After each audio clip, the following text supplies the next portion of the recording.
suis lancée dans l'escalade d'El Capitan, qui est donc la plus haute des parois du Yosemite, qui fait 1000 mètres. Donc c'est des murailles de granit qui sont raides, voire déversantes. Donc c'est vraiment une ampleur, ouais, c'est monumental. Là, je suis partie faire cette ascension en solitaire et j'avais calculé que je partais pour 12 jours. Ce que j'aime bien dire, c'est que j'ai fait El Capitan en solitaire en pleurant.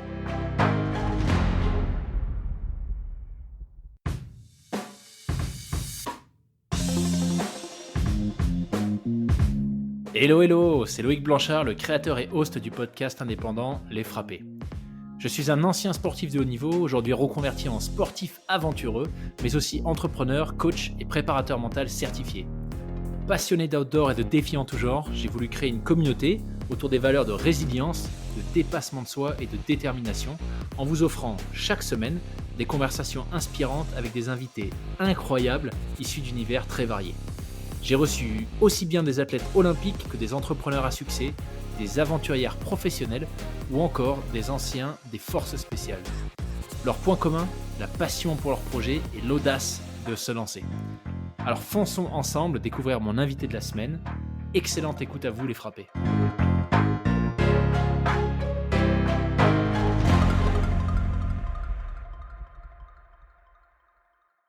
Écoute, bienvenue sur le podcast Julia. Merci Loïc.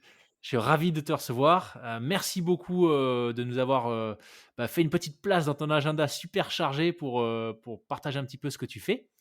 Je suis très très content. Et avant qu'on commence à parler de toi, je voulais quand même remercier Marie-Laure Brunet, qui m'a très gentiment, qui nous a mis en relation, qui m'a dit écoute, je connais une personne fabuleuse, c'est Julia, va lui parler. Je pense elle cochera pas mal de cases pour les critères, les frapper, entre guillemets. Et c'est juste super quand des anciens invités me mettent en relation avec des nouveaux. Donc un grand merci Marie-Laure si tu nous écoutes. Ouais, merci à Marie-Laure effectivement pour la mise en relation et puis à toi m'avoir contacté. Ça me fait hyper plaisir. Comme j'écoutais ton podcast récemment sans te connaître, ça me fait hyper plaisir que tu m'aies appelé. J'ai trouvé que c'était une belle coïncidence. Génial.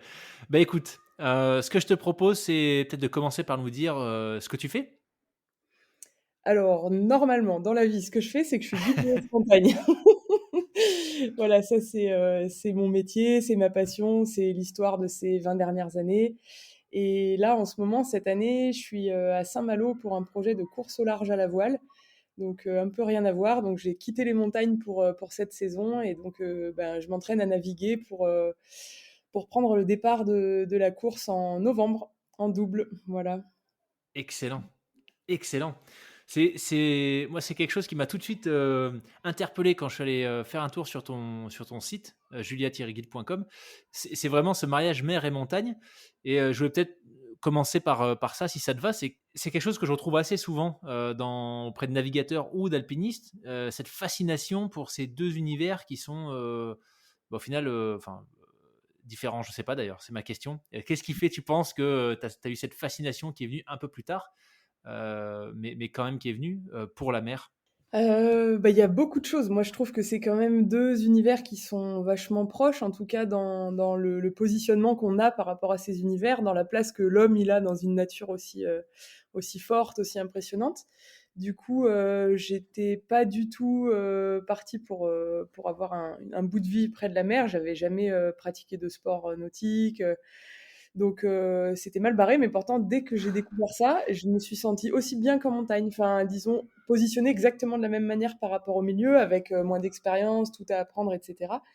Mais par contre, voilà, il y avait une espèce d'évidence, et je crois que je suis pas très originale, qu'effectivement, il y a beaucoup de marins qui retrouvent ça en montagne et vice-versa.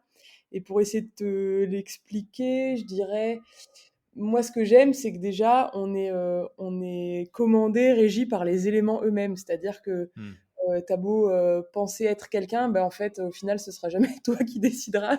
Tu vas Ouais. t'adapter au milieu. Et du coup, ce qu'on cherche à faire, c'est juste à s'adapter à ça, essayer d'être humble et puis un peu méthodique pour y passer du bon temps et gérer la sécurité. Mais grosso modo, moi, j'aime dans les deux univers cette espèce de présence qui est hyper forte et qui te met à un niveau égal, peu importe qui tu es, d'où tu Ouais. viens. Donc ça se retrouve vraiment tout de suite dans les deux univers. Et puis après, j'ai l'impression qu'il y a, moi, l'exercice qui me plaît dans les deux, c'est le fait d'avoir beaucoup beaucoup d'éléments à analyser, à comprendre, à apprendre et ensuite à hiérarchiser pour prendre des décisions qui vont faire que, bah, d'une part, tu vas être en sécurité, d'autre part, tu vas aller rechercher de l'efficacité, voire de la performance. Et donc, en fait, ça crée comme une espèce d'arbre décisionnel, un truc vachement complexe où tu peux faire rentrer vachement de paramètres. Et cette façon de fonctionner, alors je trouve que c'est exactement la même dans les deux univers.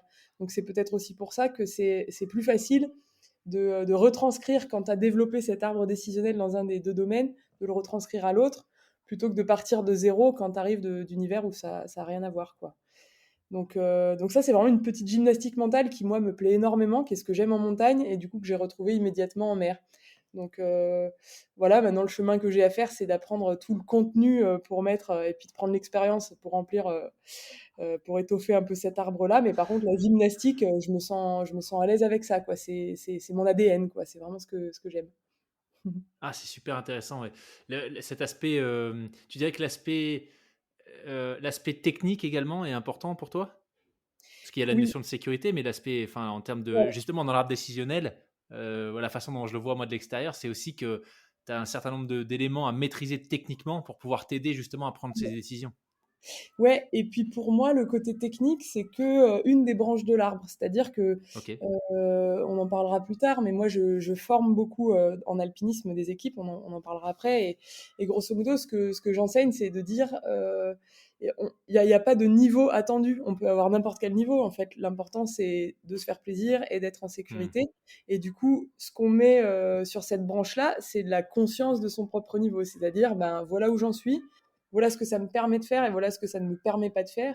Et je tiens juste compte de ça pour prendre la décision par rapport à l'avancée du projet, de l'objectif, de la journée, enfin peu importe. Et donc le côté technique, ben, tu le fais évoluer au fur et à mesure de ta pratique, de ta vie, mais tu prends toujours les mêmes décisions. Donc par exemple, pour illustrer ça, moi des fois je sais que j'ai une limite technique à quelque chose, bah, c'est pas grave, c'est juste que j'en tiens compte pour ne pas faire ça ou alors prendre un choix qui va m'offrir plus de plan B et C parce que mon niveau technique risque de me ralentir. Ou typiquement en voile, ça va être ben, si une manœuvre, je suis pas capable de la faire assez vite, à ce moment-là, je vais peut-être privilégier de pas faire cette manœuvre alors qu'elle serait bénéfique pour quelques minutes. Mais moi, je vais plutôt privilégier le fait de pas faire d'erreur parce que j'ai pas encore la marge technique et d'être un peu moins efficace, mais de pas aller à l'erreur. Donc voilà, Hmm. c'est un peu ça, moi je trouve l'enjeu de connaître son niveau technique et d'en tenir compte. Mais après, heureusement, tout le monde peut faire, peu importe le niveau qu'on a, peut faire des activités comme de l'alpinisme ou des activités sur l'eau, quoi. C'est ça qui est génial. Il faut juste être conscient, en fait, de là où on en Ouais, est et ce qu'on en fait. Et du coup, c'est c'est ça qui est clair. génial, c'est que moi j'ai l'impression d'avoir passé ma vie à ça, je me vis toujours comme quelqu'un de vraiment pas très fort. Par contre, je me dis, je suis une petite maline parce que j'arrive à exploiter le maximum tu vois, de tous les paramètres. Des fois, je me dis, t'es vraiment une impostrice, mais en fait, non, c'est juste que je suis vachement consciente, tu vois, des différents paramètres et de mes limites, quoi. Et Hmm. voilà. Voilà comment je vois les choses. Et tu dirais que qu'est-ce que tu as amené du coup de l'univers de l'alpinisme où tu as passé, bah, tu le disais, 20 ans. Tu as fait 20 ans d'alpinisme avant d'arriver dans la voile ou ça fait 20 ans que tu fais de l'alpinisme et la voile a commencé il y a quelques temps? Je dirais. Ouais, c'est ça. J'ai fait 20 ans d'alpinisme avant de switcher, là, mais sachant que je me suis mis à la voile et j'ai tout de suite pris un gros tournant, ouvert une grosse parenthèse. Donc, je viens de commencer, quoi, Ouais. pour tout dire. C'est très récent. Donc voilà, on va dire, j'ai passé 20 ans en montagne, un peu tout sport confondu, à faire que ça, que ça. Et qu'est-ce que m'a apporté qu'est-ce que j'apporte de la montagne vers cet Ouais. univers-là? Pour l'instant, je suis encore en découverte de comment le milieu y fonctionne. Je me fais encore surprendre par des gens, par des situations, par des fonctionnements un peu inhérents au milieu.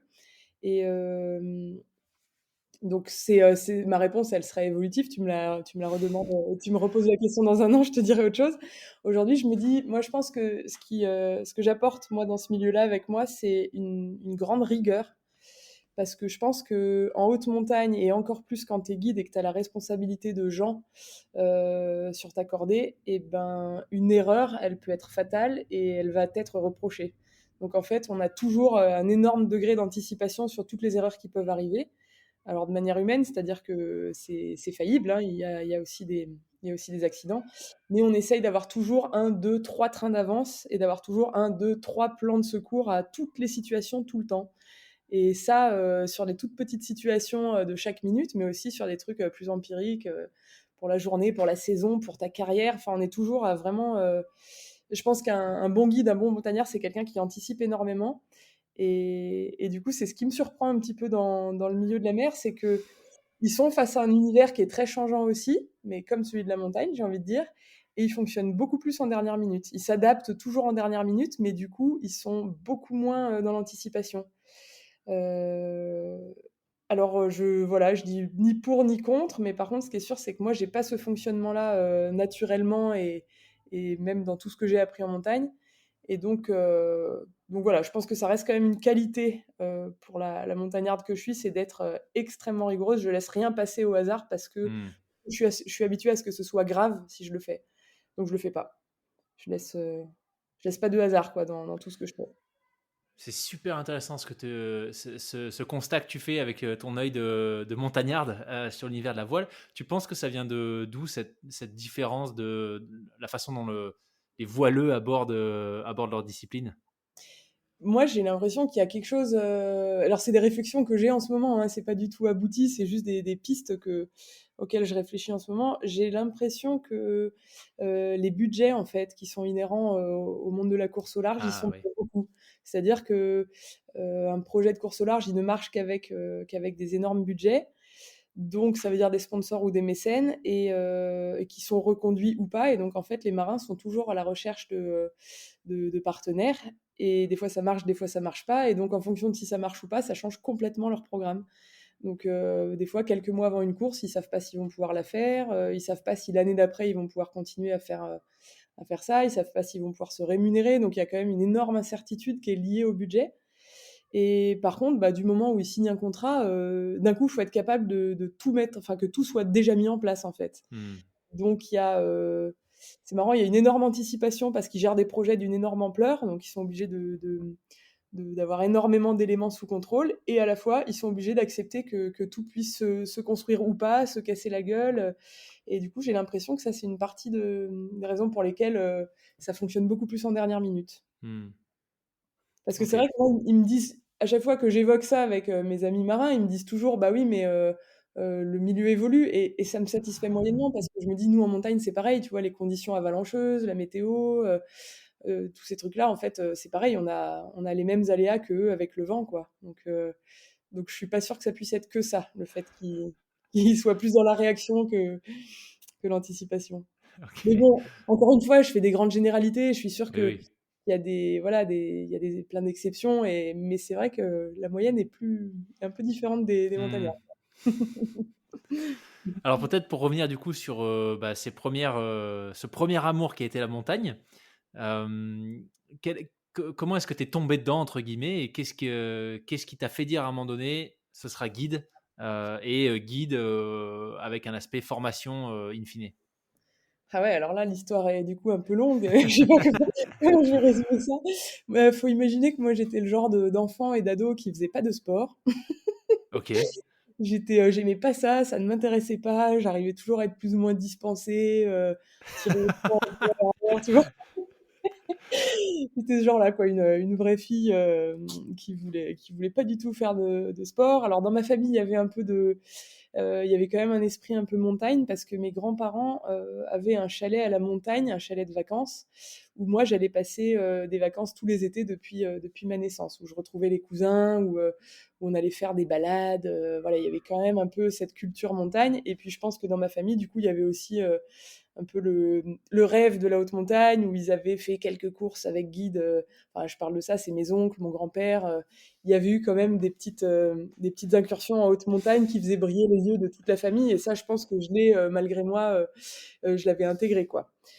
Donc ça, d'une part, mes parents pratiquent toujours d'ailleurs un peu donc l'alpinisme, l'escalade, le ski de randonnée.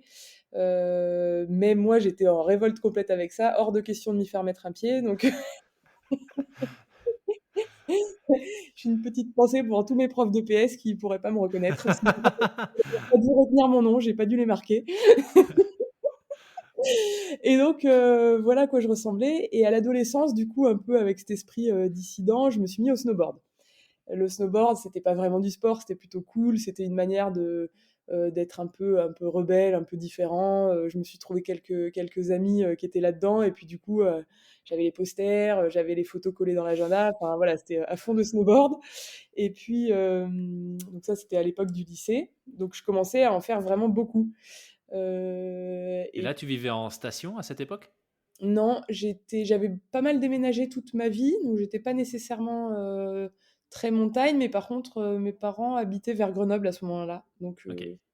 du coup, j'étais voilà, pas en station, mais il y avait possibilité d'y aller quand même sur les week-ends ou les mercredis. Et puis du coup, ma scolarité, c'était particulier. J'avais pas de plaisir et puis je me projetais pas du tout. Et c'était un système qui m'allait pas du tout. Donc en fait, quand j'ai eu le bac, un petit peu jeune, ben, j'ai décidé de partir à la montagne pour faire du snowboard. Donc j'avais pas beaucoup plus de plans que ça. Je me suis juste dit, non, les études, enfin j'ai attaqué la fac, j'ai fait un semestre. Et puis après, là, il y a eu un mois après les partiels où la neige est tombée, je suis partie en station travailler. Et puis en fait, je suis jamais redescendue. Donc voilà comment j'ai débarqué en montagne avec aucun autre plan d'avenir que de faire du snowboard. Et puis, ben, vu que j'allais pas demander à qui que ce soit d'assumer ça à ma place, j'ai trouvé un petit boulot. Alors, j'étais encore mineure, donc c'était pas simple, mais j'étais motivée, donc pas de souci. J'ai trouvé un petit boulot en saison. J'ai fait du snowboard et les premières années, du coup, je bossais pas mal l'hiver en station. Et puis l'été, je partais dans l'hémisphère sud faire du snowboard. Donc, puisque Excellent. là-bas, c'est l'hiver inversé. Donc, en fait, pendant 2 3 ans, je me suis gavée, gavée, gavée de neige. Et puis, je sais pas, je pense que j'avais un rêve soit d'en vivre par le biais de la compétition, parce que j'avais fait un peu de compète, soit peut-être de pouvoir l'enseigner, mais le problème c'est qu'en France, il faut passer le diplôme en ski pour pouvoir enseigner en snowboard. Et moi, Ok. j'avais pas fait assez de ski, j'avais pas le niveau pour avoir le brevet en ski, donc c'était impossible quoi d'enseigner. Et puis du coup, le côté compète et snowboarder professionnel, ben au bout de quelques années, je me suis rendu compte que, je sais pas, que ce serait compliqué. J'ai perdu un peu l'espoir à ce niveau-là. Et puis les étés dans l'hémisphère sud, enfin qui étaient des hivers là-bas, j'en ai fait quelques-uns. Et puis au bout d'un moment, mes copains snowboarders avec qui j'en faisais pas mal l'hiver en France, eux, l'été, ils restaient dans les Alpes et puis ils faisaient le métier d'accompagnateur en montagne. Donc je me suis dit, bah, bon, je vais faire ça un peu comme eux. Enfin voilà, j'avais la caisse vu que je faisais pas mal de rando en snowboard. J'étais sportive, ils m'ont dit: «Ouais, vas-y, fais ça». Donc j'ai fait ça, mais par hasard, quoi. Vraiment, j'ai vu de la lumière, j'ai passé le diplôme d'accompagnateur. Et puis du coup, c'était pas mal parce que c'était un moment où voilà, mes rêves dans le snowboard, ils s'essoufflaient un petit peu. Et puis du coup, Hmm. ça permettait de sortir des boulots de saison. Moi, j'ai pas mal bossé en restauration, en hôtellerie. Voilà, c'était chouette, mais j'aurais peut-être pas fait une carrière là-dedans non plus. Donc Hmm. l'accompagnateur, ça m'a permis d'avoir un peu de m'aérer un petit peu de ça. Et en fait, c'était génial. J'ai découvert un métier par hasard, mais qui m'a énormément plu. Donc j'ai travaillé pendant 10 ans comme accompagnatrice. Et, euh, et c'était super chouette parce que bah, j'emmenais les gens faire de la randonnée. Donc du coup, moi, je passais ma journée à papoter avec des gens. Alors, vu que je suis une grande bavarde et que j'adore le lien humain, bah, du coup, c'était génial. Et en plus, le support était chouette, quoi. Enfin, tu vois, t'es au soleil, dans des beaux paysages, à voir des animaux, des fleurs. Enfin, c'est le paradis, quoi. Donc, du coup, je me régalais vraiment. Tu Et peux peut-être nous expliquer la différence entre guide de haute montagne et accompagnateur en moyenne montagne? ouais, bien sûr. Alors, en fait, en gros, c'est une différence de moyens utilisés, donc de technicité, c'est-à-dire que l'accompagnateur en montagne, il va faire la randonnée à pied et en raquette, et le guide, il va faire tout ce qui est plus technique, donc avec des crampons, des piolets, des cordes, donc la marche sur glacier, l'escalade, l'alpinisme, le ski de randonnée, le ski hors piste. Et du coup, c'est pas vraiment une question d'altitude parce qu'un accompagnateur peut faire de la randonnée à pied à 5000 mètres en Himalaya, par exemple, et un guide peut faire de l'alpinisme au niveau de la mer dans des massifs un peu Ouais. extrêmes. C'est plutôt les moyens utilisés. Grosso modo, le guide, c'est technique et l'accompagnateur, c'est plutôt randonnée. Voilà. Sachant qu'après, du coup, dans les faits, un accompagnateur va emmener des groupes de 12 à 15 personnes, alors qu'un guide travaille classiquement avec un ou deux clients et Ah jusqu'à ouais, ouais, et jusqu'à 4 ou 6 sur des disciplines qui le permettent, comme par exemple le ski hors piste ou la randonnée glaciaire qui sont moins techniques. Mais du coup, on a un lien beaucoup plus intime ou beaucoup moins dilué que celui qu'on a quand on emmène un groupe de 15 personnes, quoi.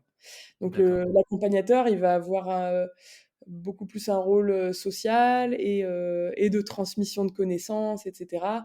Alors que le guide peut avoir ça, mais il a surtout un rôle de technicien et d'expert du milieu dangereux de la haute montagne, quoi. C'est plus Ouais, ça.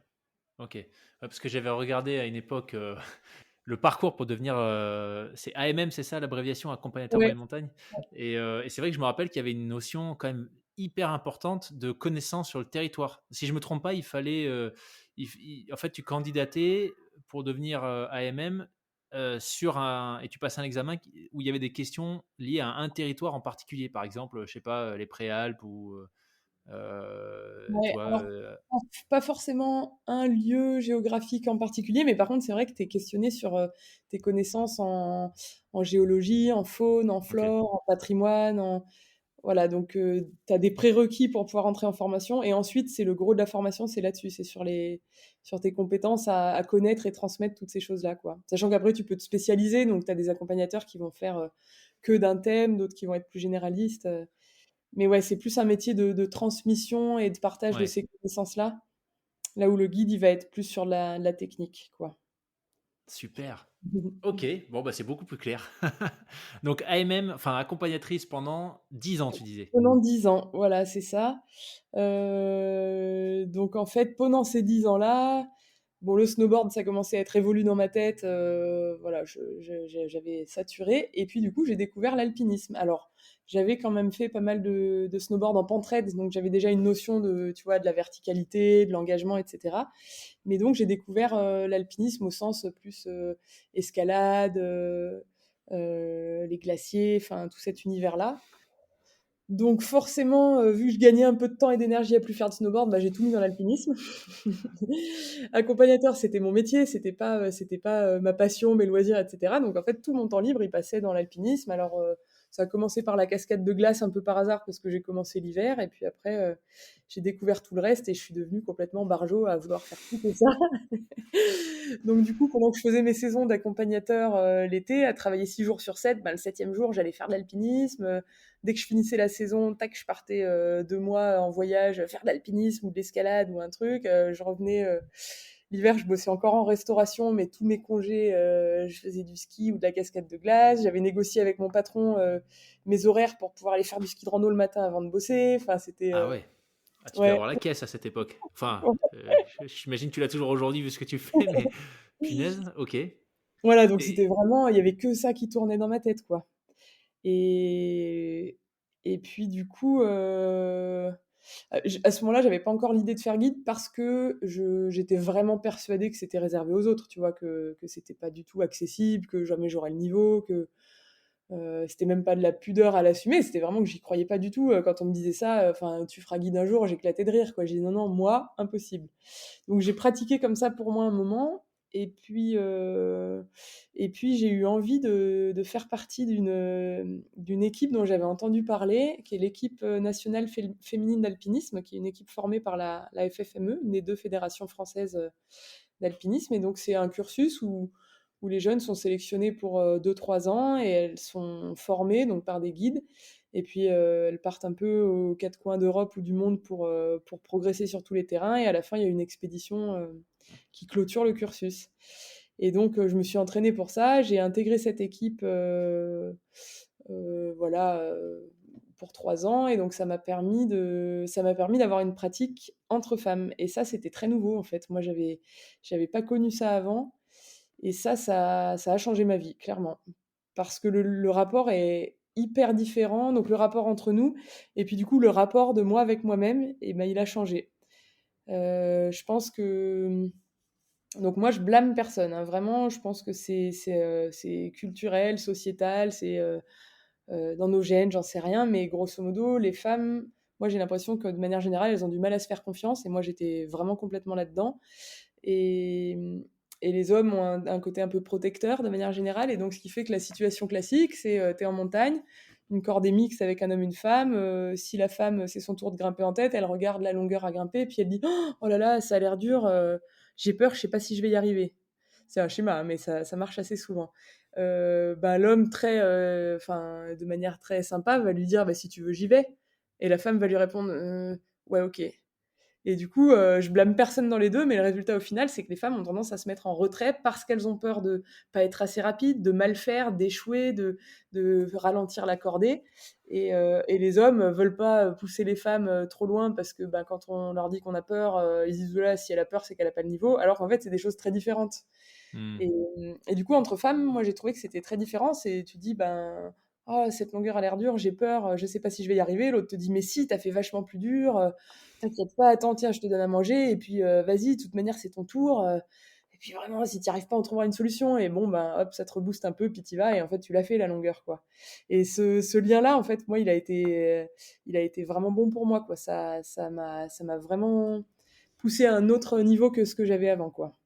Juste le fait voilà, de me positionner différemment, d'accepter que même quand tu es dans l'inconfort, que tu as peur et que tu doutes, en fait, tu peux y arriver. Euh, et voilà, t'es pas obligé de te mettre en retrait, ou en tout cas, même quand on a très envie, l'autre, elle te laisse pas faire parce qu'elle a pas du tout envie d'y aller. Donc voilà. Donc en fait, cette équipe, ça m'a permis d'avoir cette pratique-là avec d'autres femmes. Et puis, notamment de faire les 400 coups avec ma copine de l'époque que j'avais rencontrée dans l'équipe, qui était archi motivée aussi. Marilyn, si tu nous entends, je me rappelle bien toutes ces belles années. Et donc là, bah, on a enchaîné, enchaîné, enchaîné les courses. On s'est gavés, quoi. C'était trop bon. Alors, voilà, on a fait toutes les grandes classiques, beaucoup des écrins, parce que moi, j'étais dans les écrins à cette époque-là. Donc, toutes les classiques des écrins, tous les week-ends, on était en montagne. Alors moi, j'avais un système, c'est que je bossais 6 jours sur 7 en rando, et j'avais une copine qui pouvait me remplacer un jour. Donc je pouvais avoir finalement 2 jours de congé avec ma copine qui me remplaçait en rando. Donc j'avais Ok. 5 jours de congé. Donc normalement, tu fais une journée, tu montes en refuge, et le lendemain, tu fais la grande course. Sauf que moi, dans ma tête, je me disais, ouais, mais alors si je fais ça, j'ai plus jamais de repos, quoi, tu vois. Je faisais 5 jours de rando, 2 jours d'alpinisme, et j'enchaînais 5 jours de rando, 2 jours Ouais. d'alpinisme, j'étais cuite. Donc je disais à ma copine, je dis, ben, on n'a pas le choix, il faut tout faire à la journée, comme ça on a un jour de repos après. Et du coup, elle était sympa, elle a accepté. Donc en fait, on faisait toutes nos courses, on les faisait à la journée au lieu de les faire sur 2 jours, quoi. Des malades. Wow. On dormait pas en refuge, on partait tout en bas, on montait tout en haut et on redescendait. Et le lendemain, on faisait rien. Punaise. Et tu dirais que c'est quoi qui fait que tu as accroché à ce point j'ai presque l'impression, enfin là c'est très négatif comme connotation, mais presque tu vois cette boulimie qui s'est installée de course, de faire un max de montagne, un max de montagne. Qu'est-ce qui fait que tu as accroché à ce point aussi vite et aussi fort? Ouais, c'est une bonne question. Je pense que ça tient beaucoup à mon tempérament. Donc moi, j'aime bien relever des défis. En tout cas, dépasser l'idée que j'ai de ce qui est possible pour moi.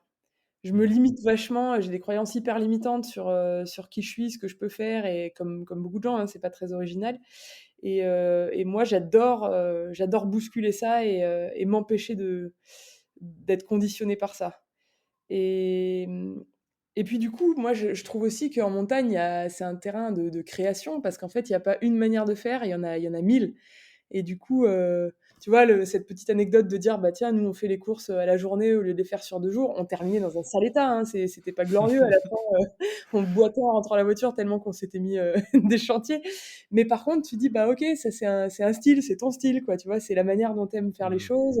Et en fait, il y a de la place pour toutes les manières de faire en montagne. Donc je trouve que c'est un terrain de beaucoup de liberté, de créativité, et où tu peux te permettre d'aller vers quelque chose qui te correspond et te fait grandir toi, quoi. Et puis après, c'est vrai que c'est beau. Enfin, tu vois, ça reste. Je pense qu'on oublie de le rappeler, mais en fait, la beauté, ça fait du bien, quoi. Ça fait vraiment du bien de voir des beaux paysages, des belles choses. Je pense que les gens qui aiment l'art, ils ressentent ça aussi. C'est qu'en fait, on se nourrit et ça rend heureux de voir du beau. Et honnêtement, tu arrives en haut d'un sommet, ça a beau être le millième, c'est toujours aussi beau, quoi. Et tous ces moments-là, ben, tu les emmagasines et tu le transformes en bonheur, quoi, en des petits Ouais, bonheurs, mais tu en mets plein d'affilée et tu as envie d'en mettre encore et encore et encore. ouais. Et tu me Mmh. fais penser à, tu vois, quand tu parles de beauté, c'est marrant, c'est une réflexion que je me suis faite cet été. Donc cet été, j'ai fait un peu de voile et on a fait une traversée sur 24 heures. Et donc, bah, à un moment donné, dans la nuit, voilà, je suis sorti et il y avait des manips à faire, machin. Et en fait, bah, en mer, c'est tout bête, mais il y a zéro pollution lumineuse, parce qu'on était vraiment au large. Donc, tu vois la Voie lactée. Et, Mmh. et bon, ce qui, moi, me fascine à chaque fois. Et en fait, dans le même été, j'ai eu une autre occasion de rester pendant, je pense, je restais quasiment 2 heures allongé par terre en train de regarder la Voie lactée. C'était en rando, tu vois, près d'un sommet. Et c'est vrai que dans les deux cas, tu te dis, mais en fait, c'est fou, mais on a ces environnements qui sont, entre guillemets, à portée de main, dans lesquels tu vois, c'est relativement facile d'évoluer. Il n'y a pas besoin de, je sais pas, prendre un avion ou c'est à proximité de chez nous. Et on a accès à Enfin, la Voie lactée, tu peux pas la voir si tu es en ville, c'est impossible. À partir du moment où tu as une petite pollution lumineuse, c'est pas possible de le voir, tu vois. Et du coup, ouais, je suis complètement d'accord avec toi sur le fait que bah, parfois on l'oublie, mais en fait, il y a des trucs absolument incroyables qui sont vraiment à portée de main, accessibles à n'importe qui. Mais voilà, il faut marcher un petit peu ou tu vois, aller faire un petit peu de voile pour y avoir accès. Et c'est peut-être d'ailleurs le parallèle que je ferais entre mer et montagne. Tu vois, je te demandais en intro. Mais pour moi, c'est ça aussi, comme tu Ouais, viens de le ouais, dire, tu vois, c'est le fait d'accéder à une nature préservée, à des trucs qui sont juste beaux, quoi, ouais. parce que il y a rien d'autre autour. Puis ce qui est marrant, tu as vu, c'est qu'on se lasse pas, quoi. Moi, souvent, les gens, Ouais. ils me disent, «Oh, on dirait que c'est ton premier sommet». Tu vois, je fais toujours, beaucoup trop de photos, et j'arrive en haut et je m'exclame comme une gamine: «Ah là là!» enfin, tu vois? Et les gens me disent: «Mais tu te lasses pas?» et je dis: «Ah mais non» et je pense que tu vois, on peut pas se lasser de, comme tu dis, de ce million d'étoiles que tu as au-dessus de la tête, Ouais. ça reste toujours aussi incroyable, quoi. Enfin, en tout cas, moi, chaque lever de soleil, chaque coucher de soleil, me fait le même effet. J'ai 40 000 photos dans mon téléphone, je pense que la moitié, c'est des levées et des couchers de soleil, pourtant c'est toujours orange. Mais à chaque fois, je me dis: «Il est tellement incroyable que je vais lui faire 50 photos à celui-là», quoi, tu vois? Ouais, C'est ça, c'est quand même c'est chouette d'avoir, ce truc illimité c'est de clair. plaisir, ouais, à Et de portée de main. pouvoir, d'avoir le luxe de prendre le temps dans ces moments-là aussi pour en profiter. Ça, c'est Ouais, c'est alors pareil là, aussi. j'ai l'impression qu'on a plus le temps en mer, parce que tu as quand même plus de moments où il y a moins d'actions à avoir et où tu peux te permettre effectivement de contempler. Alors, ça doit dépendre des conditions, hein. C'est sûr qu'en pleine tempête, tu vas pas trop contempler, mais en montagne, on est absolument tout le temps en mouvement. En mer, c'est Mmh. le bateau qui est en mouvement. Donc des fois, si le bateau, le mouvement est bien géré, bah, toi, tu peux être un peu plus au ralenti. Alors qu'en montagne, le ralenti, on n'y a pas droit, quoi, parce qu'on sait jamais comment ça va tourner, donc on est toujours à essayer de gagner du temps au cas où on doive en perdre après. Du coup, j'ai l'impression que c'est même encore plus fort, en mer, ces temps d'observation, où tout s'arrête, quoi. Ouais, En montagne, c'est plus, quand tu arrives au sommet, tu t'accordes, allez, un quart d'heure, une demi-heure, mais tu as toujours l'œil sur la montre qui te dit, «Faut pas traîner, quoi». ouais. Ouais. Oui, et puis en mer, des fois, les temps de pause, ils sont imposés aussi. Si tu as pétole absolue, tu pas le choix, en fait, il y a rien à faire, quoi. Et c'est pas les moments les plus reposants parce qu'en fait, tu es comme un dingue à essayer de faire à peu près avancer le bateau, à Ouais. tenir la voile que tu pas à tenir, donc finalement, c'est pas le plus reposant quand il y a pas du tout de vent, quoi. C'est pas là où tu es le plus détendu. Ouais, j'ai beaucoup moins d'expérience que toi, donc oui, je veux bien te croire sur le fait que si tu es en régate à essayer de trouver du vent, tu dois avoir autre chose à faire que regarder les poissons qui passent autour du bateau, mais bon. Mais ce Non, mais qui pardon, vas-y. ouais, non, non, je pensais quand tu parlais des étoiles en mer, je me dis, là, le dernier, c'était quoi? Vers le 12-13 août, on finissait, la course, en double qu'on a faite, cette année pour qualifier notre équipage pour la Jacques Vabre. Donc on finissait une course qui a duré 5 jours et c'était, ben, vers le 12-13 août, là, une des nuits des étoiles filantes. Je sais pas s'il y a une date précise ou si c'est une période, mais bon, bref, on est arrivé à 5 heures du mat, on a passé la ligne d'arrivée et toute la nuit qui a précédé, il y avait très peu de vent, donc on avait quand même le temps de regarder le ciel et il pleuvait des étoiles filantes toute la nuit. Et donc moi, je passais mon temps à me dire, tiens, je regarde d'un côté et là je dis, je veux voir une étoile filante et paf, il y avait une étoile filante. Je mettais la tête de l'autre côté, là je veux en voir une et paf, il y en avait une. C'était génial. C'est à la demande. Il Ouais, suffisait bah, de regarder, t'en voyais. c'est le week-end où j'étais, en montagne justement. Ah ouais, c'est Ouais, donc incroyable, ça, hein. c'est clair que c'était incroyable. La question que je me pose, c'est parce que tu nous t'expliquais que tu faisais toutes ces sorties, toutes ces courses, quand même relativement techniques et très engagées, en montagne alors que tu étais pas encore guide et que tu avais cette espèce de croyance qui te faisait penser que, tu pouvais pas le devenir. Qu'est-ce qui fait que là, quand tu as basculé sur l'univers de la mer, moi j'ai l'impression que ces croyances, elles y sont pas. Parce qu'en réalité, enfin, quand je vois le niveau des courses que tu fais, l'engagement, la technicité, de ce que tu ambitionnes de faire dans peu de temps, moi j'ai pas l'impression d'avec mon œil extérieur, tu vois, que, tu t'es freiné ou que, Ouais, il y a eu que je cette doute. notion de, tu vois, je me limite. Ouais.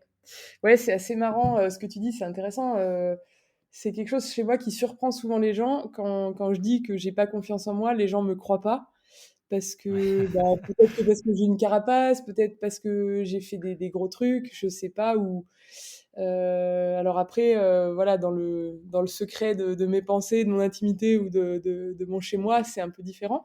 Mais tu as raison, tu as quand même raison sur le fait que j'ai beaucoup moins d'appréhension à arriver dans le milieu de la mer, de la course au large, on va dire. Je pense que je me suis fait des très beaux cadeaux dans ma vie, notamment en passant le diplôme de guide. Et puis aussi une grosse ascension en solitaire qui a marqué ma vie, dans le sens où c'est des choses qui, officiellement, pour moi, ont marqué un certain niveau, qui me forcent. Quand je doute, je suis obligée de me rappeler que j'ai fait ça et que ça, Mmh. c'est validé et que même si je doute, j'ai réussi à dépasser des choses qui étaient trop grosses pour moi à l'époque, qui me semblaient trop grosses. Et en fait, je pense que ça m'a apporté de la sérénité et en tout cas une pensée que si je mets de l'énergie, je peux arriver quelque part, quoi. Waouh, alors là, tu nous en as trop dit, il faut absolument que tu nous expliques qu'est-ce que c'était que cette ascension? Alors, ouais, sachant que dans la chronologie, on n'avait pas fini l'histoire de comment je devenais guide, mais c'est pas grave, non? Ou tu veux qu'on Non, alors revenons sur guide. Comment est-ce que non, mais tiens. ça serait carrément intéressant parce que tu parles de moments où tu t'es dépassé et où tu vois, tu as affronté des projets qui étaient peut-être plus grands que toi ou que tu pensais plus grands que toi Ouais, et visiblement, clairement, le fait de passer ton monitorat, ça en a fait partie donc ouais, peut-être qu'on peut repartir de là. C'est-à-dire qu'est-ce qui ouais, fait qu'à un moment donné, tu as basculé, tu l'as ouais. fait et Et après ouais, sur quelle ascension, finalement sur, ouais, ouais, sur cette histoire-là. Bah, du coup, en fait, de faire toutes ces grandes courses avec cette copine, encore des féminines, où d'un coup on devient plus crédible, on prend confiance en nous, on fait les longueurs dure nous-mêmes, voilà, l'expérience s'accumule et puis en fait pour rentrer à l'examen, enfin pour rentrer à l'école des guides, donc qui s'appelle l'ENSA, l'École nationale de ski et d'alpinisme, qui est une école unique en France qui est à Chamonix. Pour entrer à cette école pour la formation de guide, tu dois passer un examen d'entrée qui est la partie la plus difficile, on va dire, du diplôme. Donc tu as entre 150 et 200 personnes qui présentent cet examen chaque année pour une quarantaine de places. Et ah toutes oui. les personnes sont à peu près au niveau, quoi, tu vois. Donc, et pour avoir le droit de présenter cet examen, tu dois attester de ton expérience avec une liste de courses que tu as déjà réalisées en montagne à un niveau très difficile. Et du coup, ben, en fait, moi, quand secrètement j'ai commencé à aller regarder les modalités pour cet examen, je me suis rendu compte que la liste de courses, en fait, je l'avais haut la main depuis un moment parce que j'avais eu ces années de pratique en montagne à fond et du coup, bah, déjà ça m'a aidé à y croire un peu plus et puis, je pense il y a eu un élément, un peu déclencheur, dans ma vie. C'est une anecdote mais qui est assez importante. C'est que quand j'étais dans cette équipe féminine, avec donc 7 autres, femmes, on était 8. On était encadrés principalement par des hommes mais on a eu 2 stages encadrés par une femme guide, Valérie Hommage, donc qui était en parallèle, elle était professeure à l'ENSA, l'École nationale de ski d'alpinisme. Et du coup, bah, de la rencontrer, ça m'a un peu démystifié la position de la femme guide. Alors non pas que Valérie soit pas géniale, hein, c'est quelqu'un d'extraordinaire, mais par contre, elle était hyper humaine, quoi. Tu vois, elle avait une vie ben, comme tout le monde, d'une femme normale, avec ses doutes, avec ses fragilités. Elle a dû me dire, je sais plus exactement le nom, mais elle a dû me dire qu'elle n'arrivait pas à enchaîner 10 tractions. Et donc en fait, ça a donné une figure hyper humaine à la femme guide qui pour moi avant était sur un piédestal, quoi, tu vois. Je pensais que c'était que des extraterrestres qui avaient réussi à passer le Mmh. diplôme. Et donc à ce moment-là, plus le fait que ma liste de courses était largement faite, et ben voilà, je me suis dit allez, je me lance à mon tour. Mais voilà, il s'est passé des années avant que j'arrive à me dire ça. Et puis après, j'ai eu plusieurs années de blessures, donc qui étaient, à la fois, bon, c'est dommage et à la fois je me dis, c'était pas un hasard, c'était que je mettais aussi une énorme pression sur la réussite de l'examen d'entrée. J'avais vraiment la peur de l'échec, j'avais peur de pas être à ma place, je doutais beaucoup aussi et du coup, il m'a fallu des années à gérer ces blessures aussi avant de pouvoir avoir l'examen. Donc c'est pas un parcours tout tracé, quoi. C'est pas, Mmh. j'ai pas lu des bouquins de montagne petite à 18 ans, Ouais. à tout niveau et à 20 ans, pousser toutes les portes, haut la main, ça a pas été comme ça. Moi, il y a eu un gros travail quand même sur mon positionnement, ma confiance, voilà. Donc ça, c'était ouais, c'était des choses qui étaient dures à faire et à la fois hyper formatrices et qui m'ont construite parce que du coup, je me rappelle très bien avec mes tripes à quel point j'ai douté, tu vois? À quel point, j'en ai bavé, j'en ai pleuré et puis tu sais, cet examen, il est difficile parce que tu es obligé de tout donner. Alors à moins d'être doué, il y en a, hein, qui sont très doués et qui forcent moins, mais la majorité des gens qui préparent cet examen, ils donnent tout, quoi. C'est-à-dire que tu mets un peu, de côté ta vie de famille, ta vie professionnelle, tes amis, tes loisirs pour faire que t'entraîner, que t'entraîner, que t'entraîner et ça pendant, des mois, des années, quoi et donc comme il y a qu'un examen par an, quand tu le rates et ben, il faut y retourner l'année d'après et donc ça te bouffe quand même une partie de ta vie où tu es un peu monomaniaque, quoi. Tu fais que ça. Donc à la fois, ce que je voulais dire, c'est que tu es obligé de tout donner si tu veux y arriver, pour atteindre le niveau nécessaire et c'est pas parce que tu donnes tout que tu as une garantie Mmh. de quoi que ce soit. Donc c'est l'engagement, quoi, tu vois? C'est se dire, «Je me donne les moyens, mais l'issue, elle sera peut-être, pas dans la réussite, quoi» Ouais. et ça, mentalement, c'est pas simple. Mais je pense que c'est commun à tout. En fait, ça ressemble vachement à tous les sports de haut niveau, quoi. C'est de se dire, tu donnes tout pour y arriver, mais tu connais pas le résultat, quoi. Ouais, Ouais, exactement. Tu contrôles pas, disons que tu contrôles les actions que tu mets en place pour atteindre le résultat, mais en réalité, ils ouais, dépendent pas vraiment de toi, ouais, c'est ça. clairement.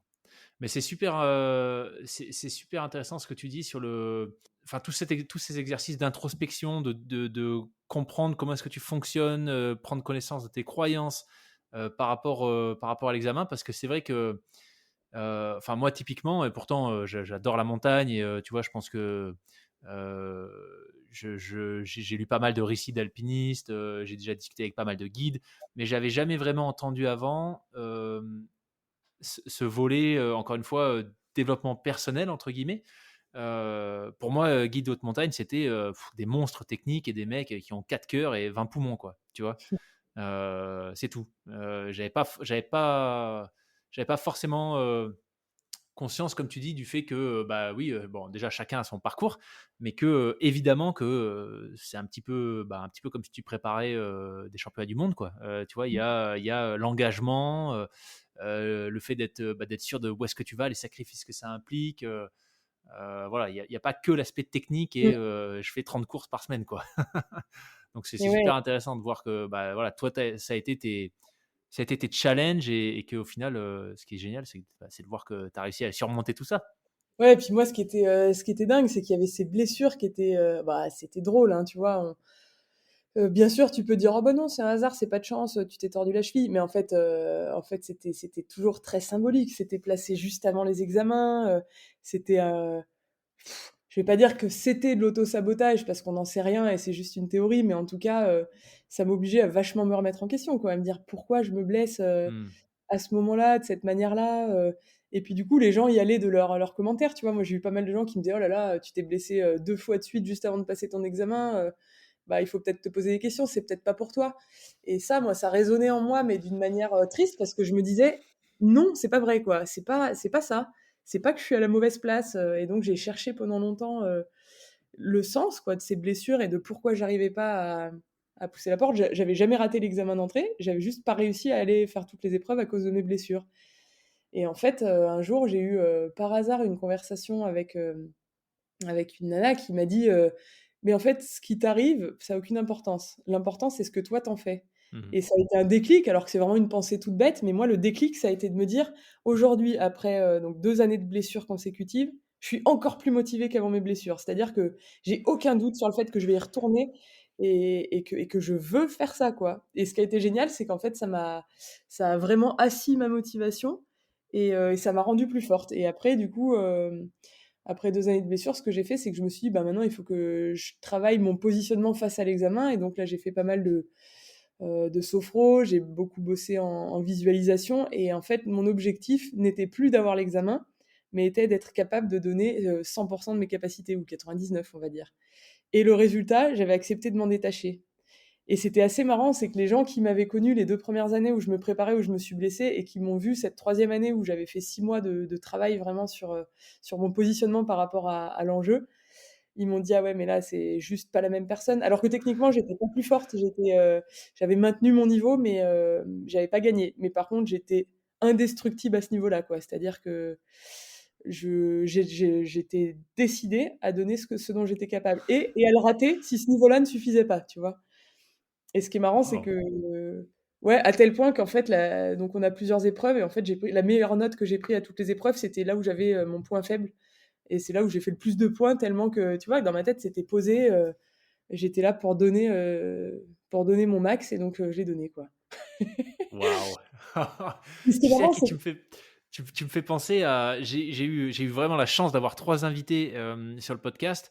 J'ai de la chance avec tous mes invités, mais 3 en particulier qui sont, des anciens des forces spéciales, et donc ils sont tous passés par, la même chose, le même examen, qui n'a pas changé depuis, 60 ans, qui s'appelle le stage commando, qui dure 9 semaines et qui est un truc, enfin, absolument, atroce, physiquement, mentalement, tout ce que tu veux et en fait, sur les 3, il y en a un, qui l'a raté la première fois, Tony, et qui expliquait que, en fait, un petit peu comme toi, c'est-à-dire que la première fois, il se disait, ça serait pas mal que je réussisse, tu vois, ou il faudrait que j'y arrive. Il y a eu une blessure. Aujourd'hui, il dit que cette blessure, elle a plus été psychologique qu'autre chose. Par contre, la mmh deuxième fois, quand il est retourné, c'était j'y laisse mes dents, mes pieds, mes jambes, je donne tout à 300% et je vais y arriver.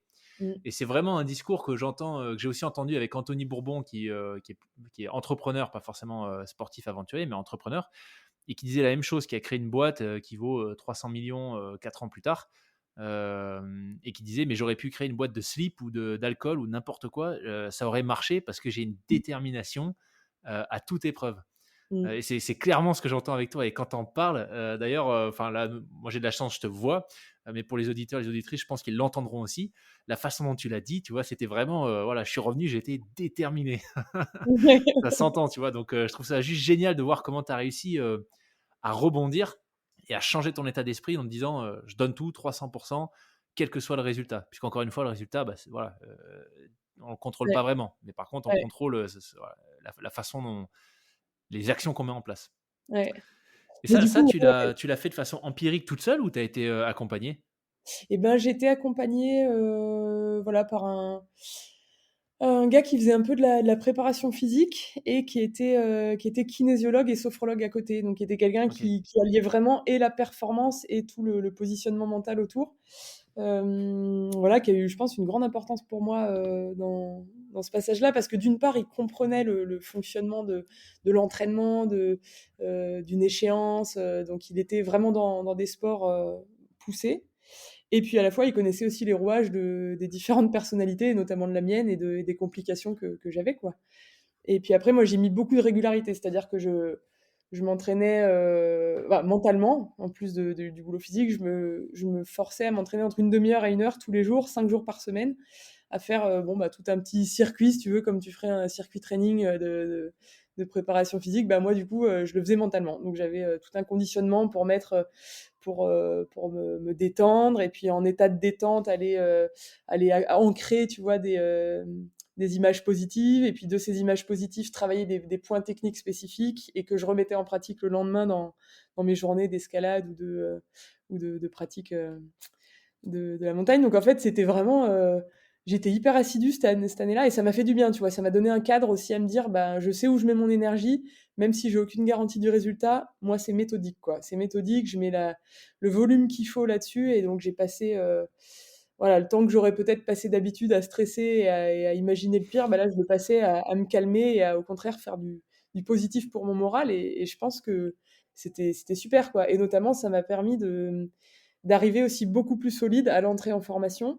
Alors que si finalement je m'étais pas blessée 2 ans avant et que j'étais rentrée directement, à l'école, à l'ENSA, à mon avis, j'aurais souffert. J'aurais vraiment beaucoup plus souffert que ce que ça a été le cas là, parce que il y avait besoin d'être vachement d'aplomb, quoi. C'est une formation qui passe bien pour certains et qui est hyper dure pour une partie d'entre nous, quoi. C'est hyper exigeant.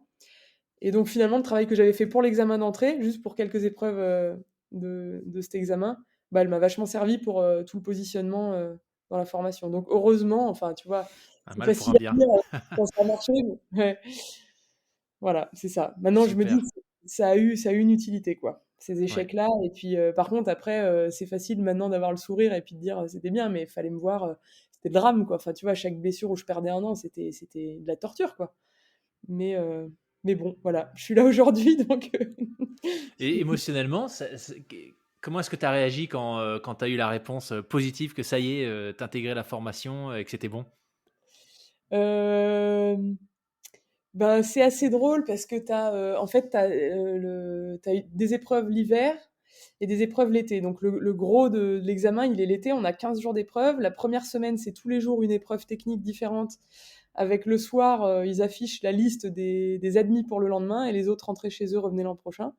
Ah ouais. Donc, tous les soirs, tu vas voir la liste, voir s'il y a encore ton nom dessus. Alors, moi, heureusement, mon nom de famille, il est tout à la fin, donc j'arrivais à trouver mon nom très rapidement. Commence par ranger. Donc je m'épargnais quelques secondes de stress. Mais bon, bref, voilà, il y a ton nom pour le lendemain. Ok, il est 18-19 heures, tu as un briefing pour le lendemain et hop, c'est reparti. Tu refais un sac, tu vas refaire des épreuves. Toutes les épreuves, elles sont super éliminatoires. C'est beaucoup de stress. Donc chaque fois que tu passes une épreuve la première semaine, enfin, tu te rapproches vraiment très vite de l'examen, quoi. Par contre, la deuxième semaine, c'est un peu différent. C'est que tu as quasiment réussi, sauf que tu fais une semaine à 3 stagiaires, 3 futurs stagiaires avec un prof. Et là, ils te regardent évoluer sans te parler, juste pour voir tes décisions, ton analyse, ton comportement en montagne, et ils te disent rien. Juste pour voir la personne que tu es en montagne.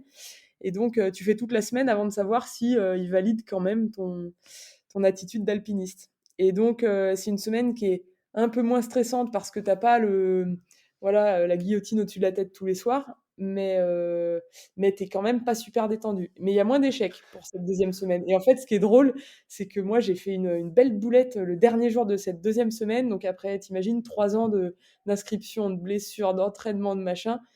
Le dernier jour de cette semaine-là, donc la semaine s'était bien passée, tout était quasiment validé et on arrive au pied d'une grande voie d'escalade où on avait donc fait 1 heure de route plus 1 heure de marche d'approche à fond parce que tu es derrière le prof là et qu'il faut montrer un peu ce que tu vaux. Et au pied de la voie d'escalade, je vide mon sac et là, je deviens toute blanche et je bégaye. Je dis, oh, j'ai oublié mon baudrier. Ah ouais. Le truc à ne pas faire, quoi. Et alors là, bah, tu vois, j'avais les larmes dans la gorge, c'était terrible, quoi. Je me rendais bien compte que là, c'était le truc qu'il fallait pas avoir fait. Et donc, le prof, bah, je lui demande, je lui dis, en fait, tu sais, si c'était la connerie à pas faire, je préfère que tu me le dises et que tu me laisses pas faire la journée en me laissant croire que, quoi. Sous-entendu, si tu dois me virer, dis-le moi maintenant. Ouais. Il me répond, écoute, c'est effectivement une connerie à pas faire. Mais est-ce que tu sais faire un baudrier de fortune? Je dis oui. Il me dit vas-y, montre-moi. Je lui montre. Il me dit bon, bah, tu fais la journée comme ça et on te laisse ta chance. Waouh. Donc c'était ouais, ouais, un gros stress. Mais du coup, en fait, ça m'a boosté. Je m'en voulais tellement d'avoir fait cette erreur, enfin, ouais, cette boulette, que du coup, en fait, j'ai super bien grimpé la journée quand même. Et Puis puis t'as c'est jamais passé. pu oublier un baudrier de ta vie, non? Bah, je crois que si, mais par contre, je suis Ah ouais? vraiment sur le baudrier de fortune. Je suis incollable, quoi. Et du coup, ouais, j'avais une double satisfaction, quoi. C'était déjà d'avoir survécu à cette énorme boulette. Et puis ouais, effectivement, on a fait la fête, on était hystériques, quoi. C'était génial. C'est des années de doute et d'investissement, et d'un coup, ça y est, ça commence. Mais sauf que ça fait que commencer à ce stade-là, quoi, tu vois. Tu commences 3 années et demie de formation et ouais, tu viens juste de rentrer. Donc c'est assez fou. T'es hyper content de l'avoir fait et à la fois, t'as rien fait, quoi. C'est encore tout à faire. Waouh. C'est le début Sachant des que emmerdes. tu peux encore être éliminé entre guillemets une fois que tu es dans la formation ou Ouais, ah oui, tu peux être éliminé tout le temps. Après, dans les faits, il y a pas beaucoup de gens qui sont éliminés, ou disons, il y a des gens qui sont retardés, tu vois, qui vont rater OK. un stage et qui le referont l'année d'après, donc ils perdent une année ou deux dans le cursus. Mais il y a peu d'échecs sur une promotion, il va y en avoir peut-être 1, 2, 3, 4 qui finiront pas guide, mais c'est anecdotique, quoi. Ok, ok, C'est ok. juste le temps que ça va te prendre et les efforts que ça va te demander qui peuvent varier d'une personne à l'autre. Ok. Cool. Et bah punaise, elle est énorme l'anecdote du baudrier. Ouais, ouais, Donc j'ai tout avoué, voilà, ça y est, on le sait. Pour l'examen. ça y est. Moi qui essayais de me faire passer pour quelqu'un de très méticuleux au début de l'interview, j'ai C'est brillé. clair. Non, mais c'est marrant, tu vois. Puis voilà, c'est une belle histoire aussi pour montrer que c'est jamais fini en fait. Et encore une fois, on décide de ce qu'on fait des situations qui nous arrivent plutôt que de là de baisser les bras. Bah voilà, tu vois, tu t'es fait ton baudrier de fortune, tu as préféré être clair tout de suite avec lui. Et au final, l'issue a été juste incroyable. Donc, Ouais. très belle histoire aussi. Ouais, puis c'est vrai que le copain avec qui j'étais encordée, il voyait que j'étais dans tous mes états. Enfin, tu vois, je m'en voulais tellement de cette boulette-là. J'avais les larmes aux yeux et tout. Et le copain avec qui j'étais encordée, donc c'était pas le prof était avec le troisième stagiaire. Le copain me dit, bah, tranquille, repose-toi, on échange, je vais faire la première longueur en tête, comme ça, toi, tu redescends un peu émotionnellement. Et là, moi, je dis non, quoi. Je dis non, non, non, là, je suis trop énervée de ce que j'ai fait. Il faut tout de suite tu vois, que je me remette dedans. Et en fait, je pense que c'est aussi ce que le prof, il a vu, tu vois, c'était de se dire, bah, des erreurs, en fait, on va tous en faire. Mais par contre, la réaction qu'on a face à ça, Ouais, lui, il a jugé, je pense, plus ça ce jour-là. Il s'est dit, bah, d'une part, j'ai une solution technique pour faire un baudrier de fortune. Et puis d'autre part, j'ai retrouvé la niaque, quoi. Je me suis dit, au contraire, ça m'a donné une énergie pour grimper hyper vite parce que je m'en voulais et que je voulais faire mieux que ça. Et ouais, ouais, ça, c'était peut-être une qualité qui a été mise en avant, du coup, grâce à mon erreur. ouais, Ouais, je me suis pas laissée abattre, excellent. quoi. Jamais se laisser abattre. Excellent. Et donc, c'est en formation que tu as commencé à t'attaquer à des big balls. Oui, alors, non, en fait, je faisais déjà des big walls avant la formation. J'ai commencé, en 2000 mon premier big wall, c'était en 2011 aux États-Unis. Donc c'est ce que je faisais pendant mes fameuses vacances, voilà, Ok. dès que l'automne arrivait, grosso modo, je partais en voyage et j'ai découvert les États-Unis en 2009 et ça a été un vrai coup de cœur et j'y suis retournée depuis, quasiment chaque année.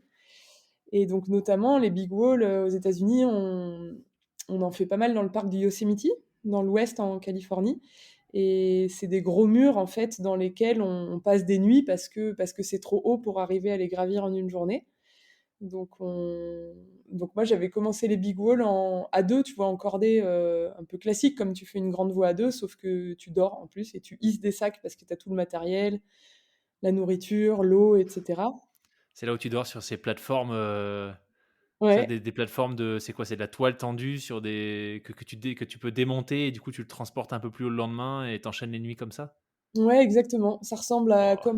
comme un tu dirais un lit de camp, mais suspendu et donc tu as effectivement cette toile qui est dans un cadre métallique pendue au-dessus du vide et Oh tu la l'angoisse! démontes, tu la démontes tous les matins, tu la remontes le soir en fonction de là où tu es et et là, ouais, alors moi ça a été un coup de cœur direct, quoi. C'est vraiment une discipline qui m'a plu parce que ça correspond un peu à ce que moi j'aime dans l'alpinisme et dans toutes mes pratiques, c'est quand ça te pousse loin, quoi. Tu vois, je suis plutôt quelqu'un qui aime pousser mon corps, ma fatigue, me pousser loin dans mes retranchements et continuer à exiger de la technicité et de la performance dans cet état-là, plutôt que de faire un mouvement répété à l'extrême au point qu'il soit bien meilleur. C'est-à-dire que moi, en escalade sportive très technique sur une voie qui dure 10 minutes, j'aime bien, mais c'est pas ce que je préfère. Alors qu'à l'inverse, en montagne, quand tu passes 24, 30, 40 heures d'affilée sans dormir, sans manger, sans boire, que t'es au bout de ta vie, que tu sais plus comment tu t'appelles, bah là, ça y est, je suis dans le plaisir, quoi.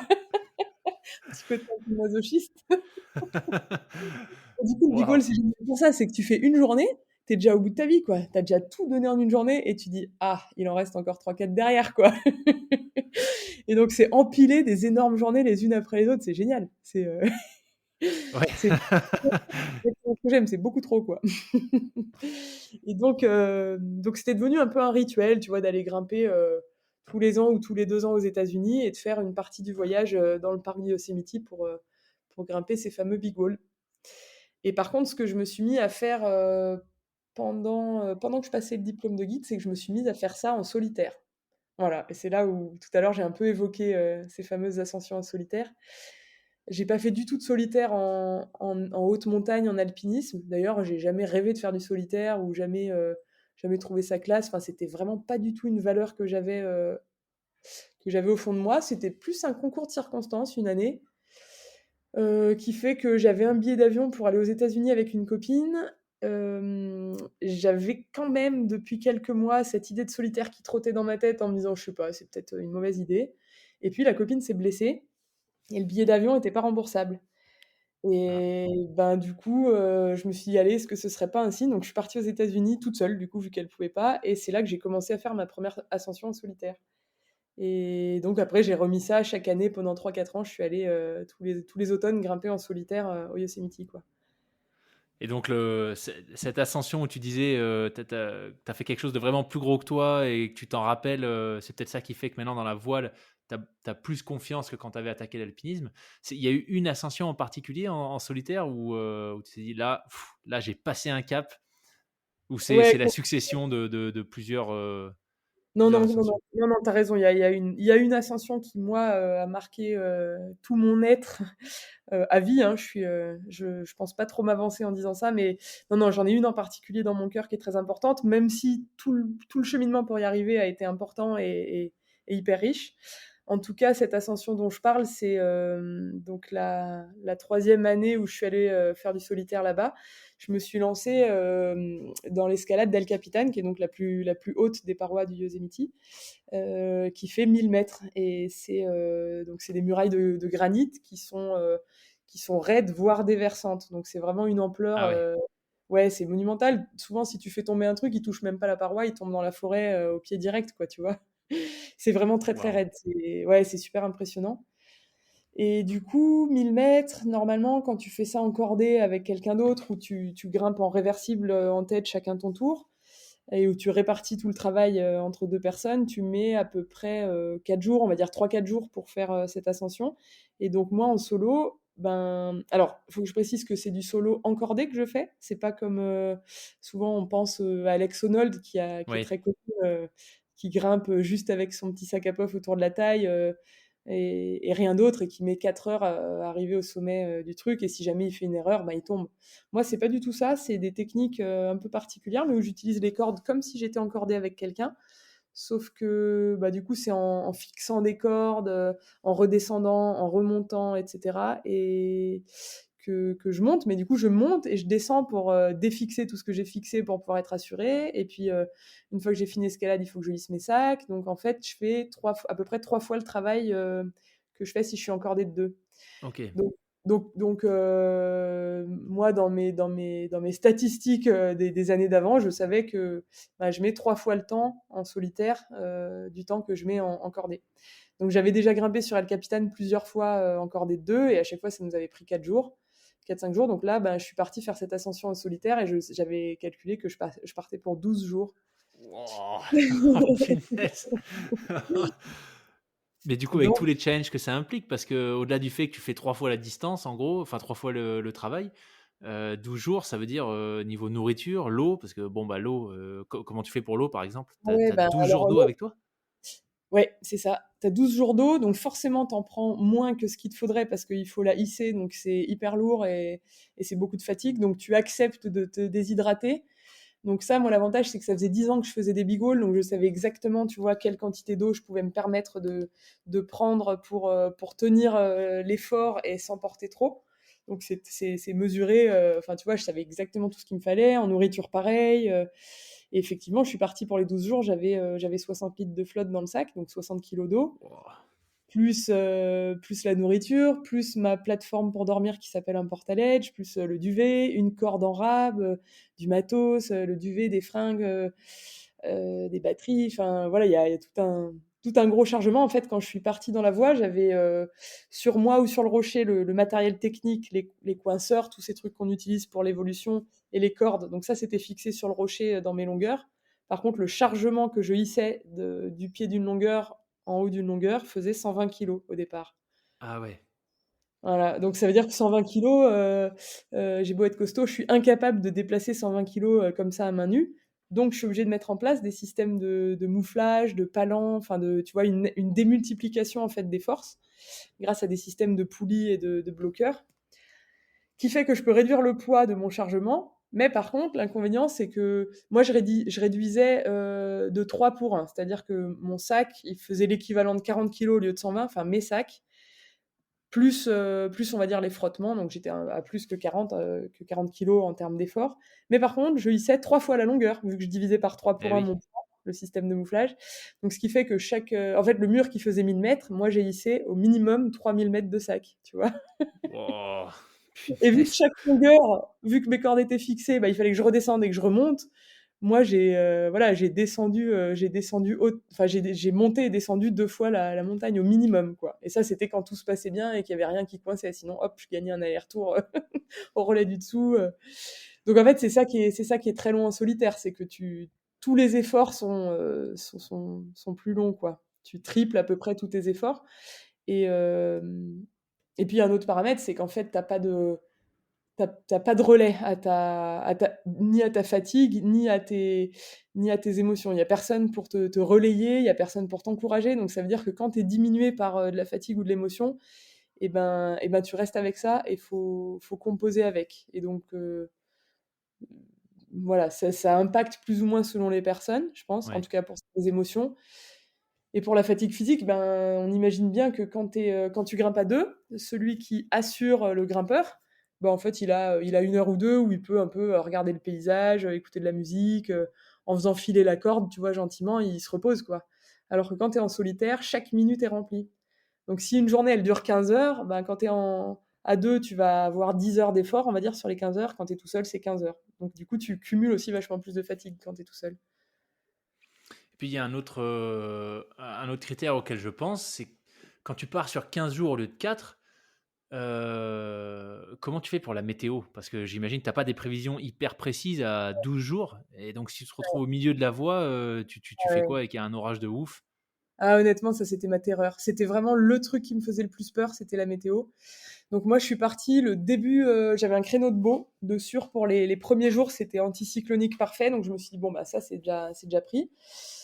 Et j'avais de quoi endurer une tempête dans le mur, on va dire. Déjà, j'avais prévu un petit peu de marge en eau, sachant que si tu prends du mauvais temps, tu as moins soif parce que tu fais moins d'efforts et qu'il y a moins de soleil. Donc, je pouvais réduire un peu aussi ma quantité d'eau. Donc, par rapport à l'eau, ça posait pas de souci.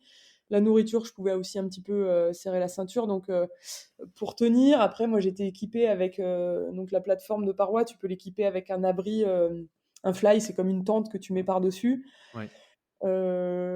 Et puis après, j'avais pas mal réfléchi au système tu vois, de protection de toutes les fringues, de toutes les affaires dans les sacs, parce que tu peux te prendre des torrents de flotte sur la tête, quoi, quand t'es dans le mur.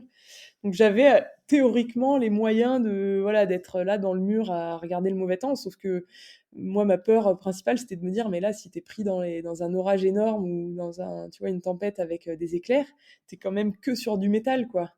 Tout est accroché à du métal, Ouais. le cadre du portaledge, il est métallique, donc ouais, ça me faisait vachement peur. Et hem et puis alors je me disais: «Bon, si jamais ils annoncent un jour ou 2 de mauvais, bah, il faut que j'endure». Donc voilà, j'avais préparé mes techniques pour endurer ça dans le mur, en ayant très peur. Et si jamais ils annoncent plus, et ben, la solution, ça aurait été de faire demi-tour et de redescendre. Mais alors là, quelle galère! Parce qu'en fait, il faut imaginer que le mur étant déversant avec une partie des longueurs en traversée, Ah ouais. t'imagines que j'ai moi à redescendre, mais il faut que déjà je rejoigne 50 mètres plus bas le relais du dessous, et puis il faut que je fasse descendre mon sac.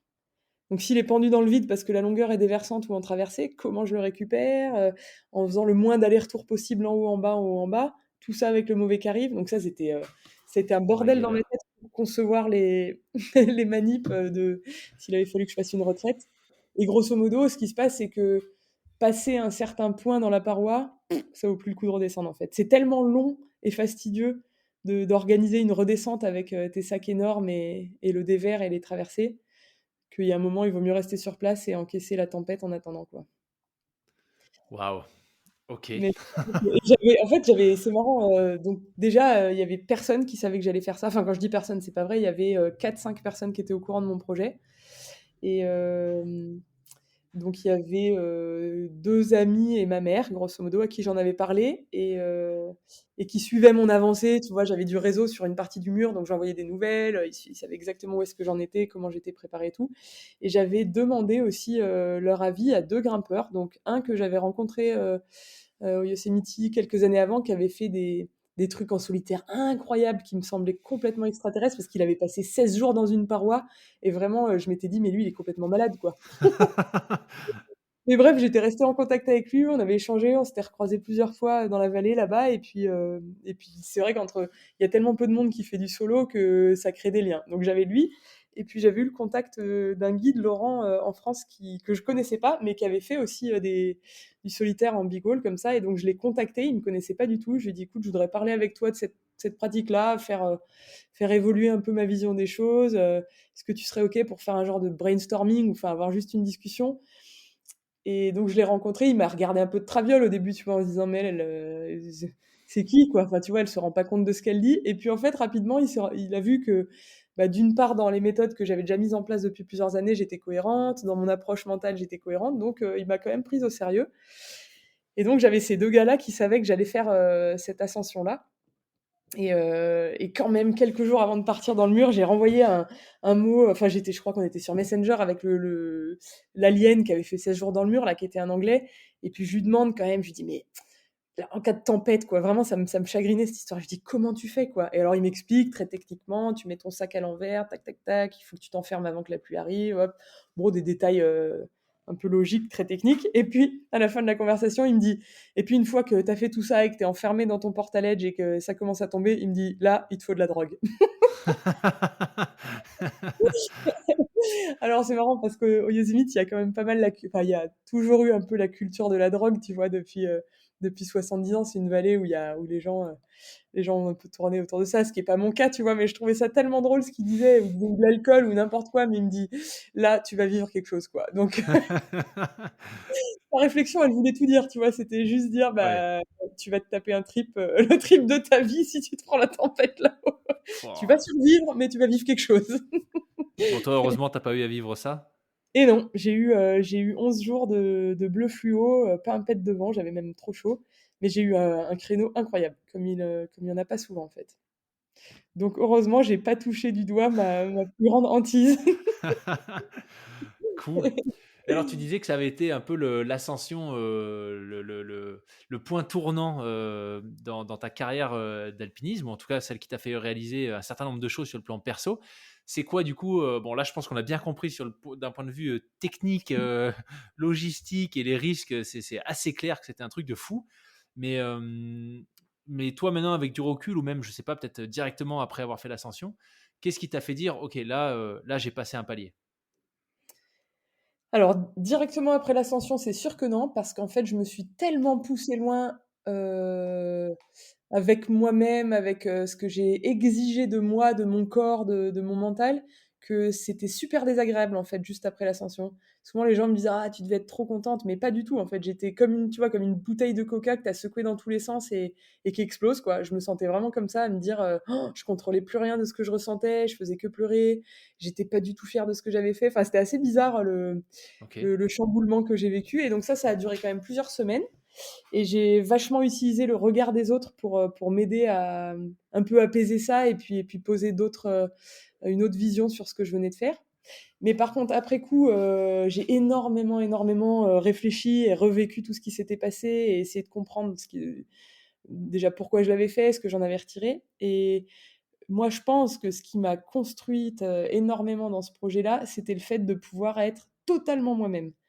En fait, je pense que toute ma vie et encore plus particulièrement dans la pratique de l'alpinisme et encore plus dans le cursus pour devenir guide, je me suis toujours sentie, décalée ou, l'impression de pas coller aux attentes, de pas fonctionner comme il faudrait fonctionner ou comme, une moyenne des gens fonctionne et ça a été, en fait, ça a été dur, hein, pour moi toute ma vie. Je pense que c'est pour ça aussi que j'ai arrêté, les études très tôt, que je suis partie un peu sur des chemins originaux et malgré mes chemins originaux, ben, je me heurtais toujours à ce cadre, où j'avais l'impression de pas coller et j'en souffrais et j'en souffre encore, hein. C'est un truc qui est pas simple pour moi dans la vie Et en fait, du coup, le solitaire, qui plus est, personne n'était au courant, donc ça veut dire que j'avais pas de pression, je devais rien à Mmh. personne et encore plus dans un sport qui est pas du tout à la mode. C'est-à-dire que ce que je fais, du big wall en solo, il y a personne qui veut faire ça parce que c'est une très mauvaise idée, c'est très fatigant, ça mène nulle part alors qu'on peut aller très vite. La preuve, Alex Honnold, il a mis 4 heures là où moi j'ai mis, 11 jours quoi, tu vois? Ouais.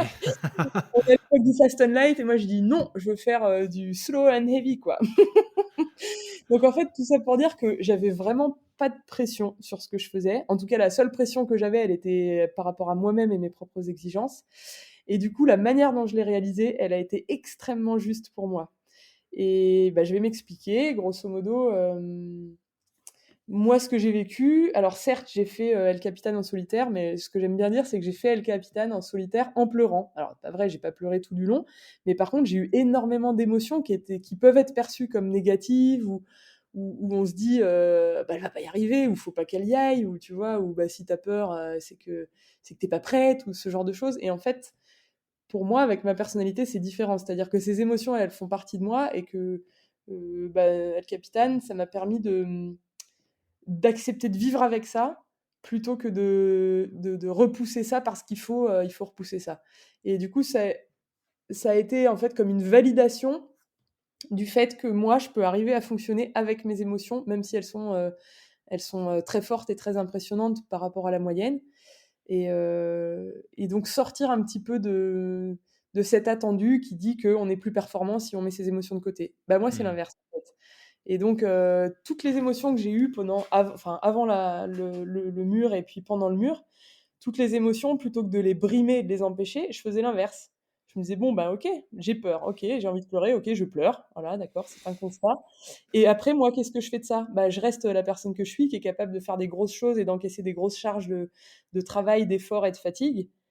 Et puis quand il y a une émotion, ben, je la laisse vivre et puis derrière, je recrée ce que je sais créer moi-même, quoi. Et du coup, en fait, j'ai vécu au rythme de ça. Et ça, pour moi, c'est le plus grand de mes succès, quoi. C'est de me dire, j'ai été moi-même. Et en plus de ça, un peu je sais pas si c'est peut-être négatif de dire ça comme ça, mais un peu cette revanche de dire, de montrer aussi, bah, vous savez, ce que je l'ai fait en pleurant, quoi. Et je l'ai fait en étant celle que vous m'avez toujours demandé de pas être. Et ben, celle-là, elle arrive quand même en haut du mur, quoi. Et ça, pour moi, ça a été. Je pense pas que ce soit, ouais, je pense pas que ce soit que le prouver aux autres, mais ça a été m'offrir la possibilité à partir de là d'accepter que je suis comme ça et que à partir de maintenant, bah, je fonctionnerai comme ça, point barre, quoi. Mmh. La preuve en est, ça m'a emmené en haut d'El Capitan. Donc Waouh! bon, je fais la nana sur d'elle, c'est pas simple tous les jours, hein, je te rassure, il faut quand même que tous les jours je me remette dans cette direction, mais en tout cas, j'ai la preuve, tu vois, je me suis offert la preuve que j'étais capable de faire un truc qui était énorme dans mon système enfin dans mon échelle de graduation, un truc qui était énorme pour moi en le faisant à ma manière, en étant qui je suis. Et ben ça, c'est voilà, c'est le plus beau cadeau, je pense, que je me suis fait. C'est pour ça que je te dis, je sais qu'à l'échelle d'une vie, ça restera un événement pour toujours, quoi. Je Alors pense qu'il y a eu justement, un avant, un après, quoi. ouais, et justement, qu'est-ce que ça a changé après, que ce soit dans ta pratique de l'alpinisme ou même maintenant, maintenant que tu rentres dans l'univers de la mer? Et ben, j'ai l'impression que, sans prétention, c'est pas du tout ça que je veux dire, mais j'ai l'impression que c'est comme un acquis, tu vois. Toutes les fois où je vais douter, en fait, je me rappelle l'état dans lequel j'étais au pied du mur, avant de partir pour mes 11 jours. Et ben, que je te le décrive, j'étais en larmes, quoi, grosso modo, j'étais en larmes, à me cacher derrière un arbre, en me disant: «Il faut que je trouve quelque chose pour me barrer d'ici, changer mon billet d'avion et rentrer illico presto en France et abandonner tout ça, c'est de la folie». Parce que j'avais peur, parce que cette peur, elle prenait trop de place et parce que, et du coup, je me rappelle très bien de cet état-là. Il était moche, enfin, il était moche, je veux dire, c'est pas glorieux, quoi, tu vois, de se dire, tu t'attaques à un monstre et tu dans tous tes états, et pourtant, pourtant j'y suis allée parce que j'avais des raisons, objectives de me dire que techniquement j'avais le niveau, physiquement j'avais le niveau, logistiquement j'avais tout préparé. Enfin, il y avait, à part mes émotions, il y avait rien qui m'empêchait d'y arriver. Et donc moi, j'ai pris le parti de m'embarquer là-dedans avec mes émotions et de les surpasser et d'arriver là-haut. Et donc du coup, quand dans ma vie, je ressens, cet état-là, qui est un état qui est pas confortable du tout, à me dire, «Tu pas capable, t'es nul, fais pas ça, fuis», enfin, tu vois, toutes ces un peu ces croyances négatives ou ces peurs qu'on a avec soi-même. Je me dis: «Ouais, sauf que cette fois-là, tu ressentais ça, mais puissance 10 et tu l'as quand même fait». Donc j'ai la preuve que ces émotions, elles sont pas limitantes, tu vois? même si c'est difficile de les surpasser. Et en fait, moi, ce que j'ai retenu, c'est surtout ce mécanisme avec moi-même de me dire: «Je vis un truc qui est hyper dur et pourtant je peux arriver à m'en sortir par une petite porte qui est pas évidente, ni pour les autres ni pour moi, mais elle existe et je vais y aller, quoi». Et voilà. Et c'est ça, du coup, que je réutilise beaucoup, pas au quotidien, mais en tout cas dans toutes les grosses choses de ma vie. Je me rappelle très bien, hein, l'état pitoyable dans lequel j'étais au pied de ce mur et la nana qui était en haut du mur, 11 jours plus tard, quoi. Et ça, c'est une Waouh! preuve, en fait. C'est une preuve dans mon Ouais, univers. Là où dès que quelqu'un va essayer de me prouver avec des arguments que, «Mais si, tu es quand même forte, mais non, tu es pas comme si», en fait, ça marche pas, j'y crois pas. Par contre, à chaque fois que j'essaye de douter de moi, il y a une petite voix qui me dit: «Ah ouais? Et elle capitane?» Et là, je ouais. fais: «Ah ouais, 2 points, tu as raison, ouais, c'est vrai». C'est un peu Génial. ça. Ah, c'est une super histoire, hein. C'est vraiment une super histoire. Et comme tu dis, tu vois, je trouve que je pense que ça fera écho à plein de gens, ce moment avant de te lancer dans des projets où tu vois, tu as peur, tu flippes, tu l'as jamais fait, tu doutes.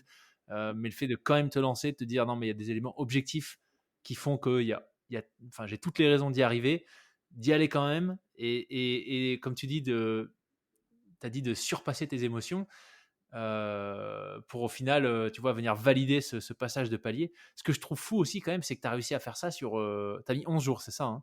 Mmh. Sur 11 jours, tu vois? Donc c'est pas, je vais faire un marathon et puis, voilà, je me fais un peu, je me force un petit peu et puis ça va passer quoi, tu vois? En 4 Mmh. heures. Là, c'est 11 jours quoi, donc je trouve ça juste génial comme histoire.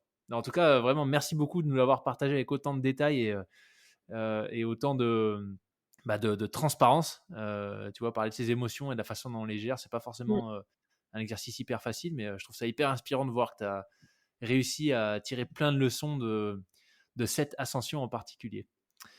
Et c'est marrant, c'est que, ah excuse-moi, je suis bavarde, hein, je te laisse même pas Non, me non, poser. vas-y, vas-y. Je te grille ton et mais c'est marrant, c'est que du coup, pour revenir à ce dont on parlait tout à l'heure, où je t'expliquais ma vision de un peu de cet arbre décisionnel. En fait, maintenant, pour moi, mes émotions, je les mets pour moi, c'est une branche aussi. Alors une branche qui, on va dire, qui domine un peu toutes les autres parce que pour moi, c'est le 1er truc à passer. Mais par contre, c'est juste un élément qu'il faut prendre en compte. En tout cas, moi, pour ma pratique, ma façon de faire et que je retrouve chez beaucoup de gens, en fait, du moment où ils sont face à une émotion, notamment toujours pour, ce rôle de formatrice que j'ai, dont on parlera peut-être ou pas, mais dans tous les cas, quand je parle de formation, les filles, souvent, les filles que je forme, elles ont tendance à me dire, «Ouais, mais toi, au début, elles disent: «Toi, tu tu pas peur? Ouais, mais toi, t'es forte. Ouais, mais toi, machin». Je dis: «Ah non, pas du tout». Je dis: «Non, non, non» et je leur parle de ça et je dis juste: «En fait, l'émotion, c'est un truc qui existe et dont tu dois tenir compte. Si tu en tiens pas compte, ça va envahir tout le reste et si tu en tiens compte, bah, oui, c'est pas ce que tu aurais voulu, mais tu peux construire autour, quoi». Et donc c'est valider la place de cette émotion et décider que ce n'est qu'une partie de la chose. Donc moi, dans mes objectifs et ma pratique, il y a de la place pour les émotions parce que j'en suis remplie, il y a de la place pour la technique, il y a de la place pour la fatigue, il y a de la place pour le lien aux autres, il y a de la place pour le budget. Tu vois, je gère un peu tous ces paramètres et les émotions en font partie. Et du coup, après, tu peux devenir hyper subtil avec tes émotions, c'est-à-dire que tu peux les relier à ta fatigue, pour nous les femmes, à ton cycle hormonal, aux liens que tu as aux gens qui t'entourent, qui vont créer plus ou moins telle ou telle émotion. Et donc, tu peux être hyper subtil avec ta gestion de tes propres émotions. Mais par contre, moi, ce qui est sûr, c'est que ce que je fais de moins en moins, j'ai envie de dire quasiment plus, même si je me fais encore avoir, c'est de les nier ou de les refuser, tu vois. Parce que Mmh. ce que je dis toujours, le chemin le plus court, c'est là où t'es, c'est en partant de là où t'es. Si tu cherches déjà à aller là où t'es pas, tu perds déjà du temps pour y aller, quoi. Donc en fait, le plus simple, c'est d'accepter là où t'es. Donc là où je suis, ben j'ai peur, ou je me sens pas capable, ou je suis triste, ou j'ai de la colère, ou toutes ces émotions négatives où on se dit je dois pas ressentir ça, je dois être joyeuse, neutre, etc. Ben en fait, déjà pour devenir ça, tu perds déjà du temps parce que ça marche Ouais. pas. Alors, le plus simple, c'est de partir de là où t'en es, même s'il y a une émotion négative qui semble te pénaliser, bah, c'est la réalité, quoi. Tu l'as, tu l'as. Donc, si tu pars de là, hop, t'attaques le chemin le plus court et de là, tu te reconstruis, tu vois. Ça part de là, en fait. Ça part de là où t'es. Cet état d'esprit, c'est quelque chose que que tu as pu observer dans le milieu de l'alpinisme ou en mer, ou ça vient un peu casser certains codes? Je crois que je connais un peu déjà la réponse, mais bon. En plus, tu vois ma tête en même temps. Ouais, non, je pense que là, on est loin des schémas classiques. C'est ce qui fait que moi, j'en ai bavé hein, pour et me faire ma place et me sentir bien dans ce milieu-là. C'est parce que ouais, je me sens décalée. Je pense que je suis pas la seule à être décalée, mais qu'il y a des gens qui arrivent plus ou moins à le cacher. Moi, j'y arrive pas, quoi. Tu vois, j'ai toujours été trop entière pour ça. Et donc, non, non, je pense que le coup de l'émotion, on progresse et on accepte de plus en plus, mais je pense que ça, c'est pas du tout habituel dans des milieux rudes comme ça, en tout cas, traditionnellement très rudes, très masculins, très. Après, à mon avis, on ouvre un petit peu nos mentalités à ça, un peu plus, tu vois, notamment tout le travail de coaching, c'est aussi de tenir compte de ça, de la personne qu'on est, et Ouais. donc là, on se rend bien compte que la performance, elle doit tenir compte de ça. Mais moi, j'entends aussi toujours le discours dans les sports de haut niveau de gens qui disent que tu dois pas avoir d'émotion pour pas donner d'avantage à tes concurrents.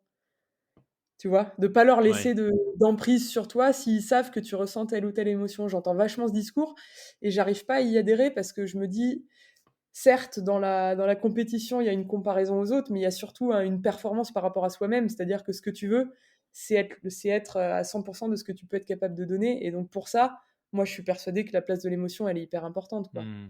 Même si après, on va pas forcer quelqu'un à avoir des émotions s'il en a pas, hein. Je suis d'accord Ouais, que ouais. c'est la même chose que de me demander à moi de pas en avoir, ça marche pas, quoi. Mais Ouais, ouais. Mais c'est vrai que c'est super intéressant, tu vois, parce que bon, alors moi, encore une fois, je connais assez peu le milieu de la haute montagne ou la mer, mais dans un univers que par contre je connais bien, le judo. Bon, historiquement, ça vient du Japon, et en termes de performance mondiale, les Japonais, c'est la meilleure nation au monde en judo. Quand tu regardes, je ne sais pas si ça t'est déjà arrivé, mais si tu regardes des vidéos des Jeux, par exemple, qui viennent d'y avoir à Tokyo, tu regardes n'importe quel Japonais qui gagne une médaille olympique, que ce soit bronze, argent ou or, en termes d'émotion, mmh, c'est le néant total. ouais. Et bah, en fait, au judo, c'est un truc qu'on t'apprend, enfin, en Ouais, tout cas, ouais, dès que tu commences à faire du haut niveau, tu vois, tu rentres sur le tapis, il n'y a plus d'émotion. Et tu vois ouais. des gars qui gagnent une médaille d'or au JO, au Japon, chez eux, ça fait peut-être 8 ans qu'ils s'entraînent, il n'y a même pas un sourire, quoi. Tu vois, Ouais, c'est ouais, jusqu'à ce qu'il sorte du tapis, il y a rien. ouais. Et c'est hyper intéressant ce que tu dis, parce que bon, après, je pense que c'est bon, dans le cas du judo, je sais pas si c'est quelque chose qu'il faut encourager, parce qu'il y a tout il y a un code moral qui vient avec ça, tu vois, où il y a des valeurs très très fortes, des valeurs de tradition aussi. Donc, je saurais pas te dire si c'est bien, qu'il faut qu'il y ait des émotions ou pas, mais c'est vrai qu'en tout cas, effectivement, à haut niveau dans certaines disciplines, tu vois qu'il n'y a pas vraiment la place pour ça. En tout cas, il n'y a pas la place. Ouais, ouais, bien sûr. On nous apprend à ne pas laisser la place C'est à vrai. ça. Après, Ouais. ouais, est-ce que Peut-être c'est préjudiciable ou que pas ouais, non, peut-être. c'est super intéressant et puis, moi, j'ai pas raison à la place des autres. En fait, je me dis juste que, pour moi, ce serait de la folie de fonctionner que sans mes Ouais, émotions parce que ça me diminue beaucoup plus qu'autre chose et puis l'avantage de mon émotion, c'est que c'est elle aussi qui va me permettre d'avoir un surcroît d'énergie, de motivation, alors, il y a des phases, quoi. Du coup, c'est ça, c'est sûr que c'est peut-être moins stable que quelqu'un qui fonctionne sans émotion. Mais à la fois, j'ai envie de dire, bah, on est différents, quoi. ouais, Y a- clairement. Donc, du coup, moi, je peux juste le juger pour moi et savoir que moi, je fonctionne beaucoup mieux en acceptant et vivant avec mes émotions, quoi. Ouais, Clairement. En fait, vu que je les ai, ces émotions, le plus simple, c'est de leur laisser la place au moment où elles sont là et ensuite, une fois qu'elles se sont faites entendre, elles acceptent tu vois, de se dissiper. Alors que si je les repousse, ça fait l'effet inverse et je perds du temps, quoi. ouais. Du temps, Mais et tu vois, pour revenir à cette notion de sport, je pense très certainement aussi de la performance. bien sûr. Tu la Ouais. connais très bien, donc j'en parle ici, puis ça a été une invitée, Marie-Laure. Mmh. C'est ce qu'elle nous expliquait dans l'épisode qu'on a fait ensemble, où elle disait qu'en fait, je crois que c'était à Sochi, hein, de mémoire, ouais, c'est à Sochi, où en fait, elle s'est effondrée. Elle a fini, en fait, elle n'a pas fini les jeux, elle est partie sur une civière. Mmh. Et ça a été un espèce de, je ne sais plus si c'est le terme qu'elle a utilisé, mais un espèce de burn-out sportif, une explosion en vol. Justement parce que, et ça c'est la leçon qu'elle a apprise après coup, il y avait eu qu'elle n'avait pas laissé place à bah, elle, ses motivations, ses émotions, comment est-ce qu'elle se sentait, et que c'était performance, performance, performance, Ouais. jusqu'au point de rupture. Donc, ouais. Et puis moi, je me dis aussi, moi j'évolue dans des milieux qui sont dangereux quand même, tu vois. Ouais, Au-delà de la blessure, il y a quand même des risques d'accidents très graves, de mort. Enfin, la haute montagne en particulier, c'est un milieu qui pardonne pas beaucoup les grosses erreurs. Et du coup, tu vas avoir besoin d'être connecté à toi, d'être connecté au milieu, d'écouter un peu une sorte d'intuition, de pas nier trop de choses parce que tu peux le payer de ta vie, quoi, tu vois. ouais. Donc, je trouve que c'est pas inintéressant d'accepter d'écouter, voilà, toutes ces choses qui étaient pas mises en avant avant et qui maintenant qui ont un peu plus de place. Et en tout cas, moi, dans ma vision, c'est capital, quoi. Ouais. Et Mm. justement, tu aurais une anecdote à nous partager d'une situation où bah, tu t'es retrouvé, que ce soit en mer ou en haute montagne, tu t'es retrouvé en situation de danger et le fait de laisser parler tes émotions a fait partie de la réponse. Euh, Non, je pense que non. Je pense que les quelques situations dramatiques où ma vie a été en jeu, là, j'ai touché un truc du doigt qui est, c'est assez difficile de l'expliquer avec des mots, et je crois que les gens qui le vivent savent de quoi je parle, mais que sinon c'est dur, dur à bien détailler, qu'une espèce de réaction de survie un peu surpuissante où tu as un stock d'énergie auquel tu pas accès le reste de ta vie. Pourtant, moi, je vais en chercher de l'énergie dans moi tous les jours, mais là, dans les situations de survie, c'est un truc qui est vachement animal, tu vois. C'est vraiment une réaction de survie hyper puissante. Donc, c'est bon à savoir que tu as ça parce que du coup, ça te donne aussi un peu de paysage à ta pratique. Tu te dis, ben, ok, bon, tu peux pas compter dessus, mais par contre, moi, il y a une espèce d'évidence de survie que j'ai déployée dans des situations où j'aurais pas pu penser que j'avais cette réserve-là. Par contre, pour revenir à ta question, je pense que je me suis beaucoup servi de mes émotions et de mon ressenti pour gérer des situations et éviter des incidents ou des accidents. Ça, par contre, c'est mon Ok. quotidien. C'est d'être énormément connecté à ce ressenti-là. Et on m'avait questionné une fois dans une émission sur la place des intuitions. Et moi, ce que je pense, c'est que l'intuition, en fait, c'est pas un truc qui est mystique, c'est juste quelque chose qui n'arrive pas à la conscience, mais qui est fondé quand même. C'est-à-dire que je pense qu'on a beaucoup plus d'expérience et de choses en nous que ce qu'on peut ramener à notre conscience. Donc pour moi, Hmm. l'intuition, c'est juste le fait de faire confiance à ce qui est en nous, mais qu'on met pas à la conscience. Donc pour moi, l'intuition, c'est hyper positif. Et je m'en sers. Je m'en sers, je dirais pas que je vais suivre que ça, parce que tu peux être biaisé aussi par plein de choses, quoi, dans ton intuition. Mais par contre, c'est hyper intéressant d'aller jouer avec ça, quoi. Et c'est ce que je dis souvent quand je forme, c'est de dire la peur, en fait, c'est un grand terme, mais il y a 1000 peurs, il y a 1000 manières d'avoir peur, et même avec soi-même, on a des peurs qui sont plus ou moins vraies, qui sont plus ou moins traîtres, qui sont plus ou moins importantes. T'en as qui se mettent pour réellement te protéger de quelque chose. T'en as d'autres qui se mettent parce que t'as une vieille croyance qu'il faut que Ouais. t'ailles bousculer. T'as plein de peurs différentes. Et donc, c'est apprendre. Moi, ce que je trouve génial, c'est quand t'apprends à fonctionner avec ça, c'est de se dire, ah bah cette peur-là, elle me fait bien rire, et une fois que je vais lui dire oui, oui, c'est bon, je t'ai entendu, en fait, je vais passer par-dessus. Alors que t'en as d'autres où elles vont me faire dire, aujourd'hui, je rentre à la maison et je ne bouge plus, quoi. Je suis en danger, voilà. Et donc, ce que je trouve génial, c'est quand tu commences à jongler avec ces émotions, tu peux être hyper subtil avec elles, quoi. De la même manière que toutes les autres branches de l'arbre, tu vas pousser ton expérience et ta technicité pour être très fin dans ton jugement, mais tu peux faire pareil avec les émotions. Et c'est de dire, ben, ok, j'ai cette émotion-là, mais je vais creuser plus loin, quoi. Ouais. Je pleure un coup, mais en même temps, je réfléchis tiens, de quoi elle me parle, cette émotion est-ce que je pousse ou est-ce que je Ouais. pousse pas, quoi? Qu'est-ce qui est Reste- juste de faire Rester attentif aux signaux, en fait, j'ai l'impression, hein. aux signaux, et puis se connaître, du coup, tu Ouais. vois? Se mettre 1000 fois à l'épreuve d'une émotion pour savoir que elle est beaucoup plus subtile que juste le grand terme qu'on utilise. «Oh tiens, je pleure, je suis triste», quoi, tu vois? En fait, c'est beaucoup plus subtil que ça, nos émotions. Et du coup, ouais, de se créer un peu une base de données de nos réactions et de nos possibilités face à nos émotions, et puis de les rendre plus fines que ça, quoi. De pouvoir vraiment jouer avec, quoi, quand tu peux. Waouh! Eh ben, en fait, c'est pas un échange sur l'alpinisme et la course au large là, c'est du développement personnel, c'est génial. Mais alors justement, qu'est-ce que tu vas, si on bascule sur la mer, Mmh. qu'est-ce que tu vas chercher dans la course au large en solitaire?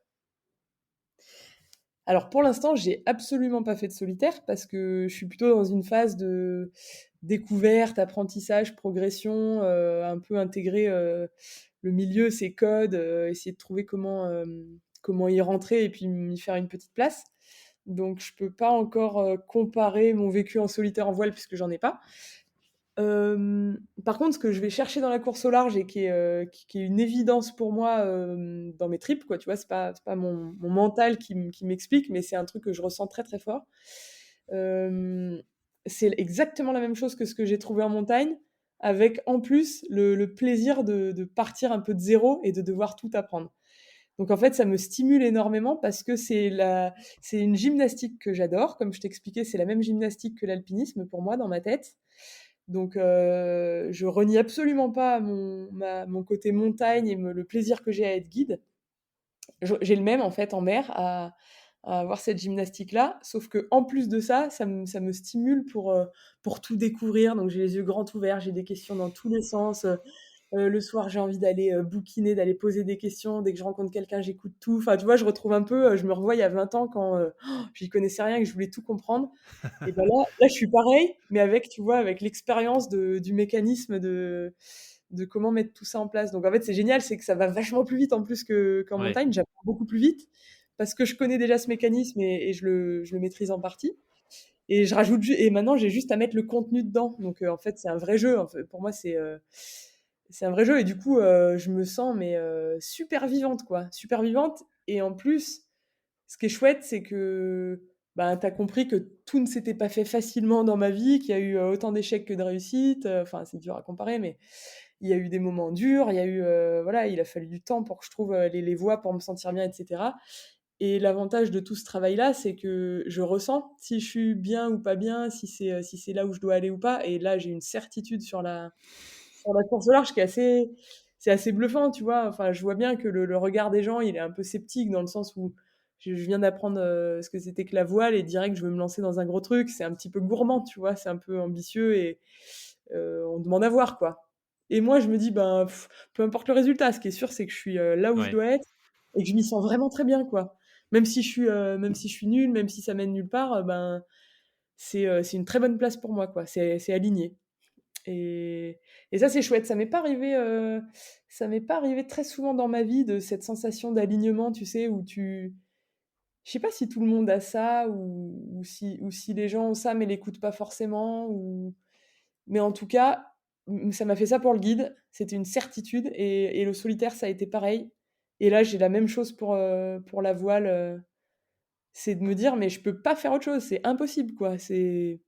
Même si je dois galérer, même si ça s'annonce très, très compliqué, je vois pas comment je pourrais faire autre chose de ma vie, quoi. ouais, c'est une évidence. Une évidence. Ouais.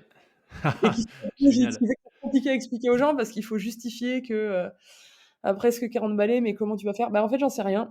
En fait, mince, j'ai pas trop tout établi. Ouais, c'est sûr, ça s'annonce pas raisonnable du tout, mais par contre, je peux faire autre chose, quoi. Ouais. Non, mais c'est intéressant de voir comment, enfin déjà, je pense que tu as de la chance, de d'avoir ces évidences, tu vois? C'est qui Ouais, sont venues, qui sont imposées et puis surtout, du courage de les écouter et de te donner les moyens de foncer dans ces différents univers. Et du coup, peut-être la question sur la suite, hem, c'est quoi l'objectif, le grand objectif, s'il y en a un? Tu disais que pour le moment, tu as pas vraiment de plan, mais est-ce qu'il y a une direction que tu suis? Est-ce qu'il y a une course en particulier qui te fait absolument rêver ou, je sais pas, un niveau de technicité que tu aimerais atteindre où tu dirais: «Bon, là, j'ai fait mon El Capitan de la mer»? ouais, ouais, c'est marrant comme question. Bah, il y a un côté où j'ai un peu de pudeur parce que je me dis, c'est des rêves et donc tu vois, un rêve, il a la possibilité de jamais se réaliser donc c'est un peu gênant d'en parler parce que, tu te dis: «Bon» mais en soi, c'est pas grave parce qu'en plus, surtout que ça, c'est un truc que j'apprends avec, la course au large, c'est que tu es obligé de parler des choses avant de les faire parce qu'il y a une question de budget. Ouais. Là où en montagne, tu peux te permettre d'être caché dans ton coin et de dire juste, une fois que c'est fait, ce que tu as fait. Dans le course au large, c'est impossible. Tu es obligé de vendre le projet pour obtenir des budgets. Donc du coup, j'apprends à faire ça, à un peu plus assumer mes rêves et les dire. Donc moi, grosso modo, mon rêve, ce serait, de faire une route du Rhum en solitaire. Donc c'est une course transatlantique. Voilà, sur un bateau, idéalement un classe 40, c'est des bateaux de 12 mètres qui sont assez physiques, donc où je retrouve quand même le plaisir de la dépense physique que j'ai habituellement en montagne. Et puis ouais, le côté solitaire, c'est pas du vrai solitaire parce que en fait, tu travailles avec une équipe complète, pour arriver à mener, des projets comme ça à bout. Une Donc équipe tu qui as reste à terre, mais sur le bateau, tu es toute seule. Ouais, Ouais. voilà, c'est ça. Toute la prépa en fait, la course en elle-même, c'est vraiment juste la partie visible de l'iceberg, mais la préparation, elle se fait vraiment longtemps en amont et il y a du monde avec qui tu fais ça. Donc voilà, ça lie un peu, comme ce que je fais en montagne, beaucoup de relationnel et à la fois une réalisation où là, tu es avec toi-même dans ta manière de faire et où tu peux te rapprocher vraiment de l'essence Ouais. de qui tu es. Et donc voilà, j'avoue que, un format un peu long parce que c'est sûr que je pourrais faire traverser Marseille-Corse en solitaire, mais pour moi, ça va pas chercher assez loin pour que j'aille au fond de moi-même. Donc voilà un peu mon rêve. Je sais pas si c'est un rêve ou un projet, j'essaye que ce soit les deux. Et pourquoi on se rend compte? Parce que ça fait plusieurs fois que tu parles de l'aspect financier, tu vois, qui change quand même pas mal de choses par rapport à l'alpinisme, euh, euh, pour les régates, pour la course au large.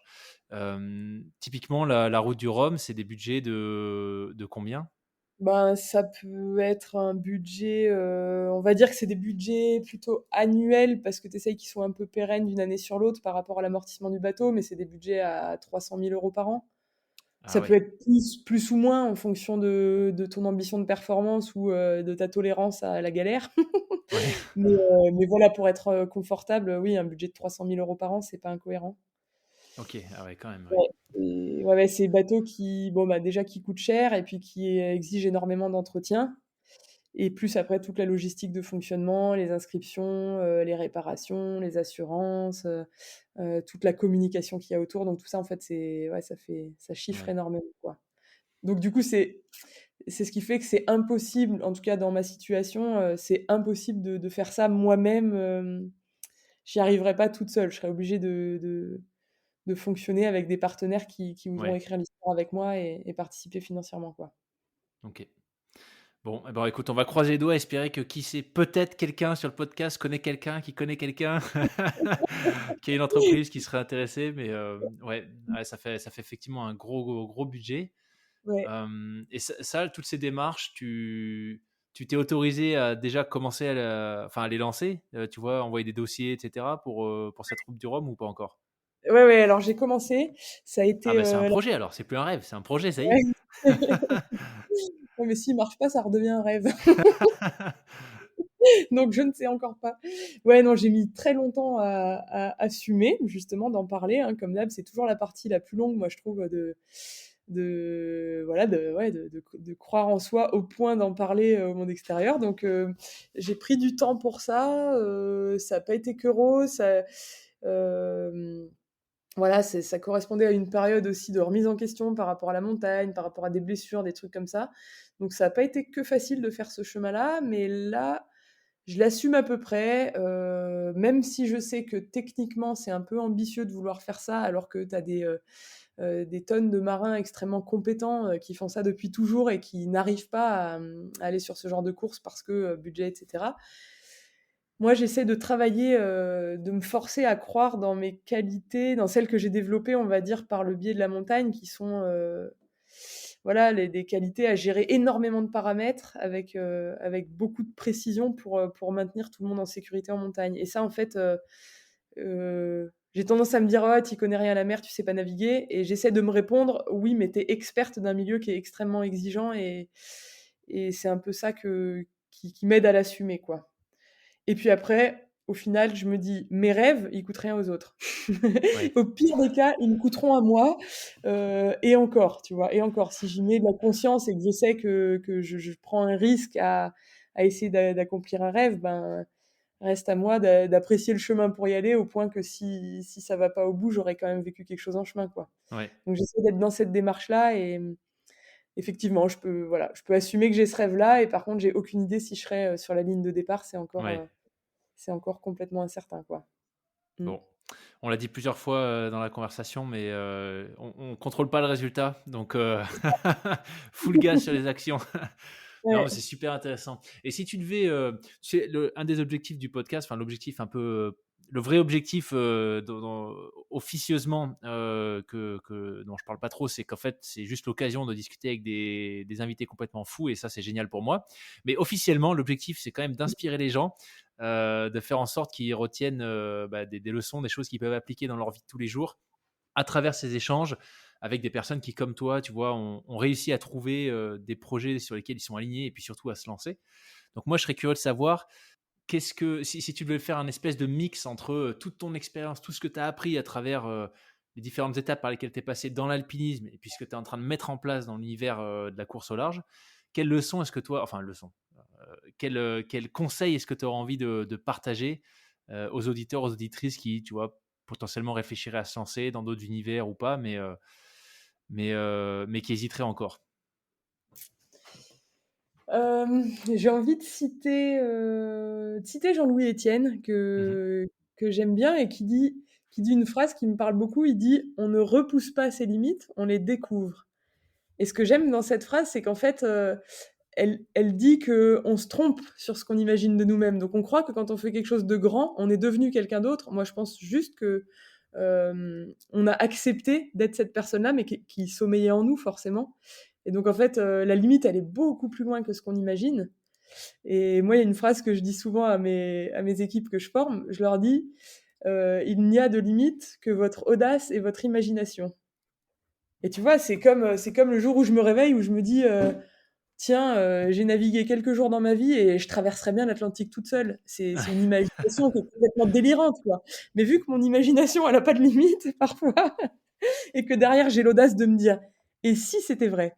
Et ben, en fait, il suffit juste de ça, tu vois? Juste de se dire: «C'est un truc qui me parle, je ne sais pas pourquoi, je peux pas l'argumenter et ça va être compliqué de faire face à ce que les autres vont dire, mais juste écouter ce truc-là voilà, qui ouvre un peu les portes de quelque chose de très grand qu'on a au fond de nous et qu'on s'interdit souvent, en fait, de vivre, quoi, d'assumer. Et donc, je pense que les clés, on les a tous. Après, moi, je juge pas les gens qui vont pas accéder à cet univers-là parce on est tous très bridés par tout un tas de choses et la vie, elle est simple pour personne.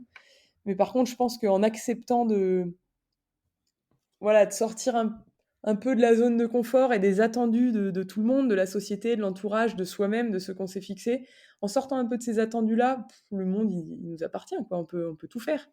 Ou en tout cas, on peut essayer de tout faire et qu'est-ce qu'on risque, tu vois? Au final, Ouais. si on se met bien d'accord, qu'est-ce qu'on risque? Moi, dans ma pratique, je suis quelqu'un d'hyper sécu parce que risquer la mort, ça me plaît pas du tout. Donc j'ai une pratique qui est très safe, quoi, tu vois? C'est souvent les gens, ils me croient pas quand je leur dis que je prends très peu de risques, quand je leur dis que je suis une peureuse, ils me croient pas. Je dis: «Si, si». C'est juste que ça, je le contrôle, donc j'ai une technique, imparable pour la plupart des choses. J'accepte que le jour où ce sera mon heure, ce sera mon heure, mais par contre, pour le reste, je maîtrise tout ce qu'il y a à maîtriser pour ne pas mettre ma vie en jeu.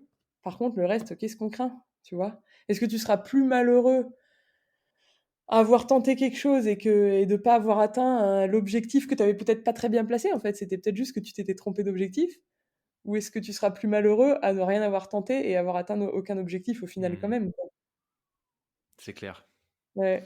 Mais après, il faut être un peu joueur et accepter de jouer un petit peu aussi avec son confort, ses habitudes, la vision normée du monde et cetera. Faut un peu jouer, comme tu jouerais, à la coinche, quoi, tu vois? Où tu mises un peu et puis, et plus tu engages et plus tu vas marquer de points, quoi, tu vois? Ouais. Mmh. Waouh, super message. Bah, écoute, un immense merci, Julia, c'était absolument passionnant. Je regarderai, mais je crois bien que je j'ai même pas vu le temps passer. Je crois bien qu'on vient d'exploser le record du podcast sur la durée d'un épisode, donc écoute, moi je considère que c'est bon signe. C'est que c'était, en tout cas, moi je me suis vraiment régalé. Donc un grand, grand merci pour tous ces partages et puis surtout pour, avoir accepté de vraiment te prêter au jeu et de partager vraiment, tu vois, quel a été ton parcours d'un point de vue, d'un point de vue très personnel. Donc, je trouvais ça vraiment hyper intéressant. Et une fois de plus, merci. Et puis, qu'est-ce que je peux te souhaiter? Plein de bonnes choses pour la suite. Je mettrai évidemment en description de l'épisode ton site. Comme ça, s'il y a des personnes qui veulent te suivre et voir un petit peu ce que tu fais, ils auront directement le lien, notamment sur ton compte Insta qui est juste magnifique. C'est une invitation au voyage. Je crois que je ne te l'avais pas dit encore. Donc, voilà. Continue de poster ce genre de photos, s'il te plaît. C'est mon petit bonheur chaque fois que tu en mets. Le moment d'évasion en mer, en montagne, juste génial. Donc ouais, tout ça pour dire un immense merci Julia et tout le meilleur pour la suite. Eh ben, un grand merci à toi aussi, Loïc, parce que du coup, comme je te le disais, j'avais écouté tes podcasts avant de te rencontrer, et j'étais impressionnée, ouais, par ton humanité, la douceur de ton approche et puis ton écoute. Et donc, ça n'a pas démenti l'impression que j'avais eue, donc c'est un vrai plaisir. Merci pour ça. C'est vrai que c'est pas un exercice facile forcément de parler de soi, de savoir ce qu'on livre ou ce qu'on livre pas à tout le monde, quoi. Et donc, c'était hyper chouette de partager ce moment avec toi, et je me suis sentie super bien. Donc, voilà, j'espère que ça aura plu aussi. Et puis à toi, je te souhaite plein d'audace et d'imagination pour ton parcours. Et puis plein de belles rencontres aussi dans les épisodes à venir avec des fous, comme tu les appelles, des frappés. Eh ben, un grand merci. Merci beaucoup, Julia. De Très rien. bonne soirée. À toi aussi.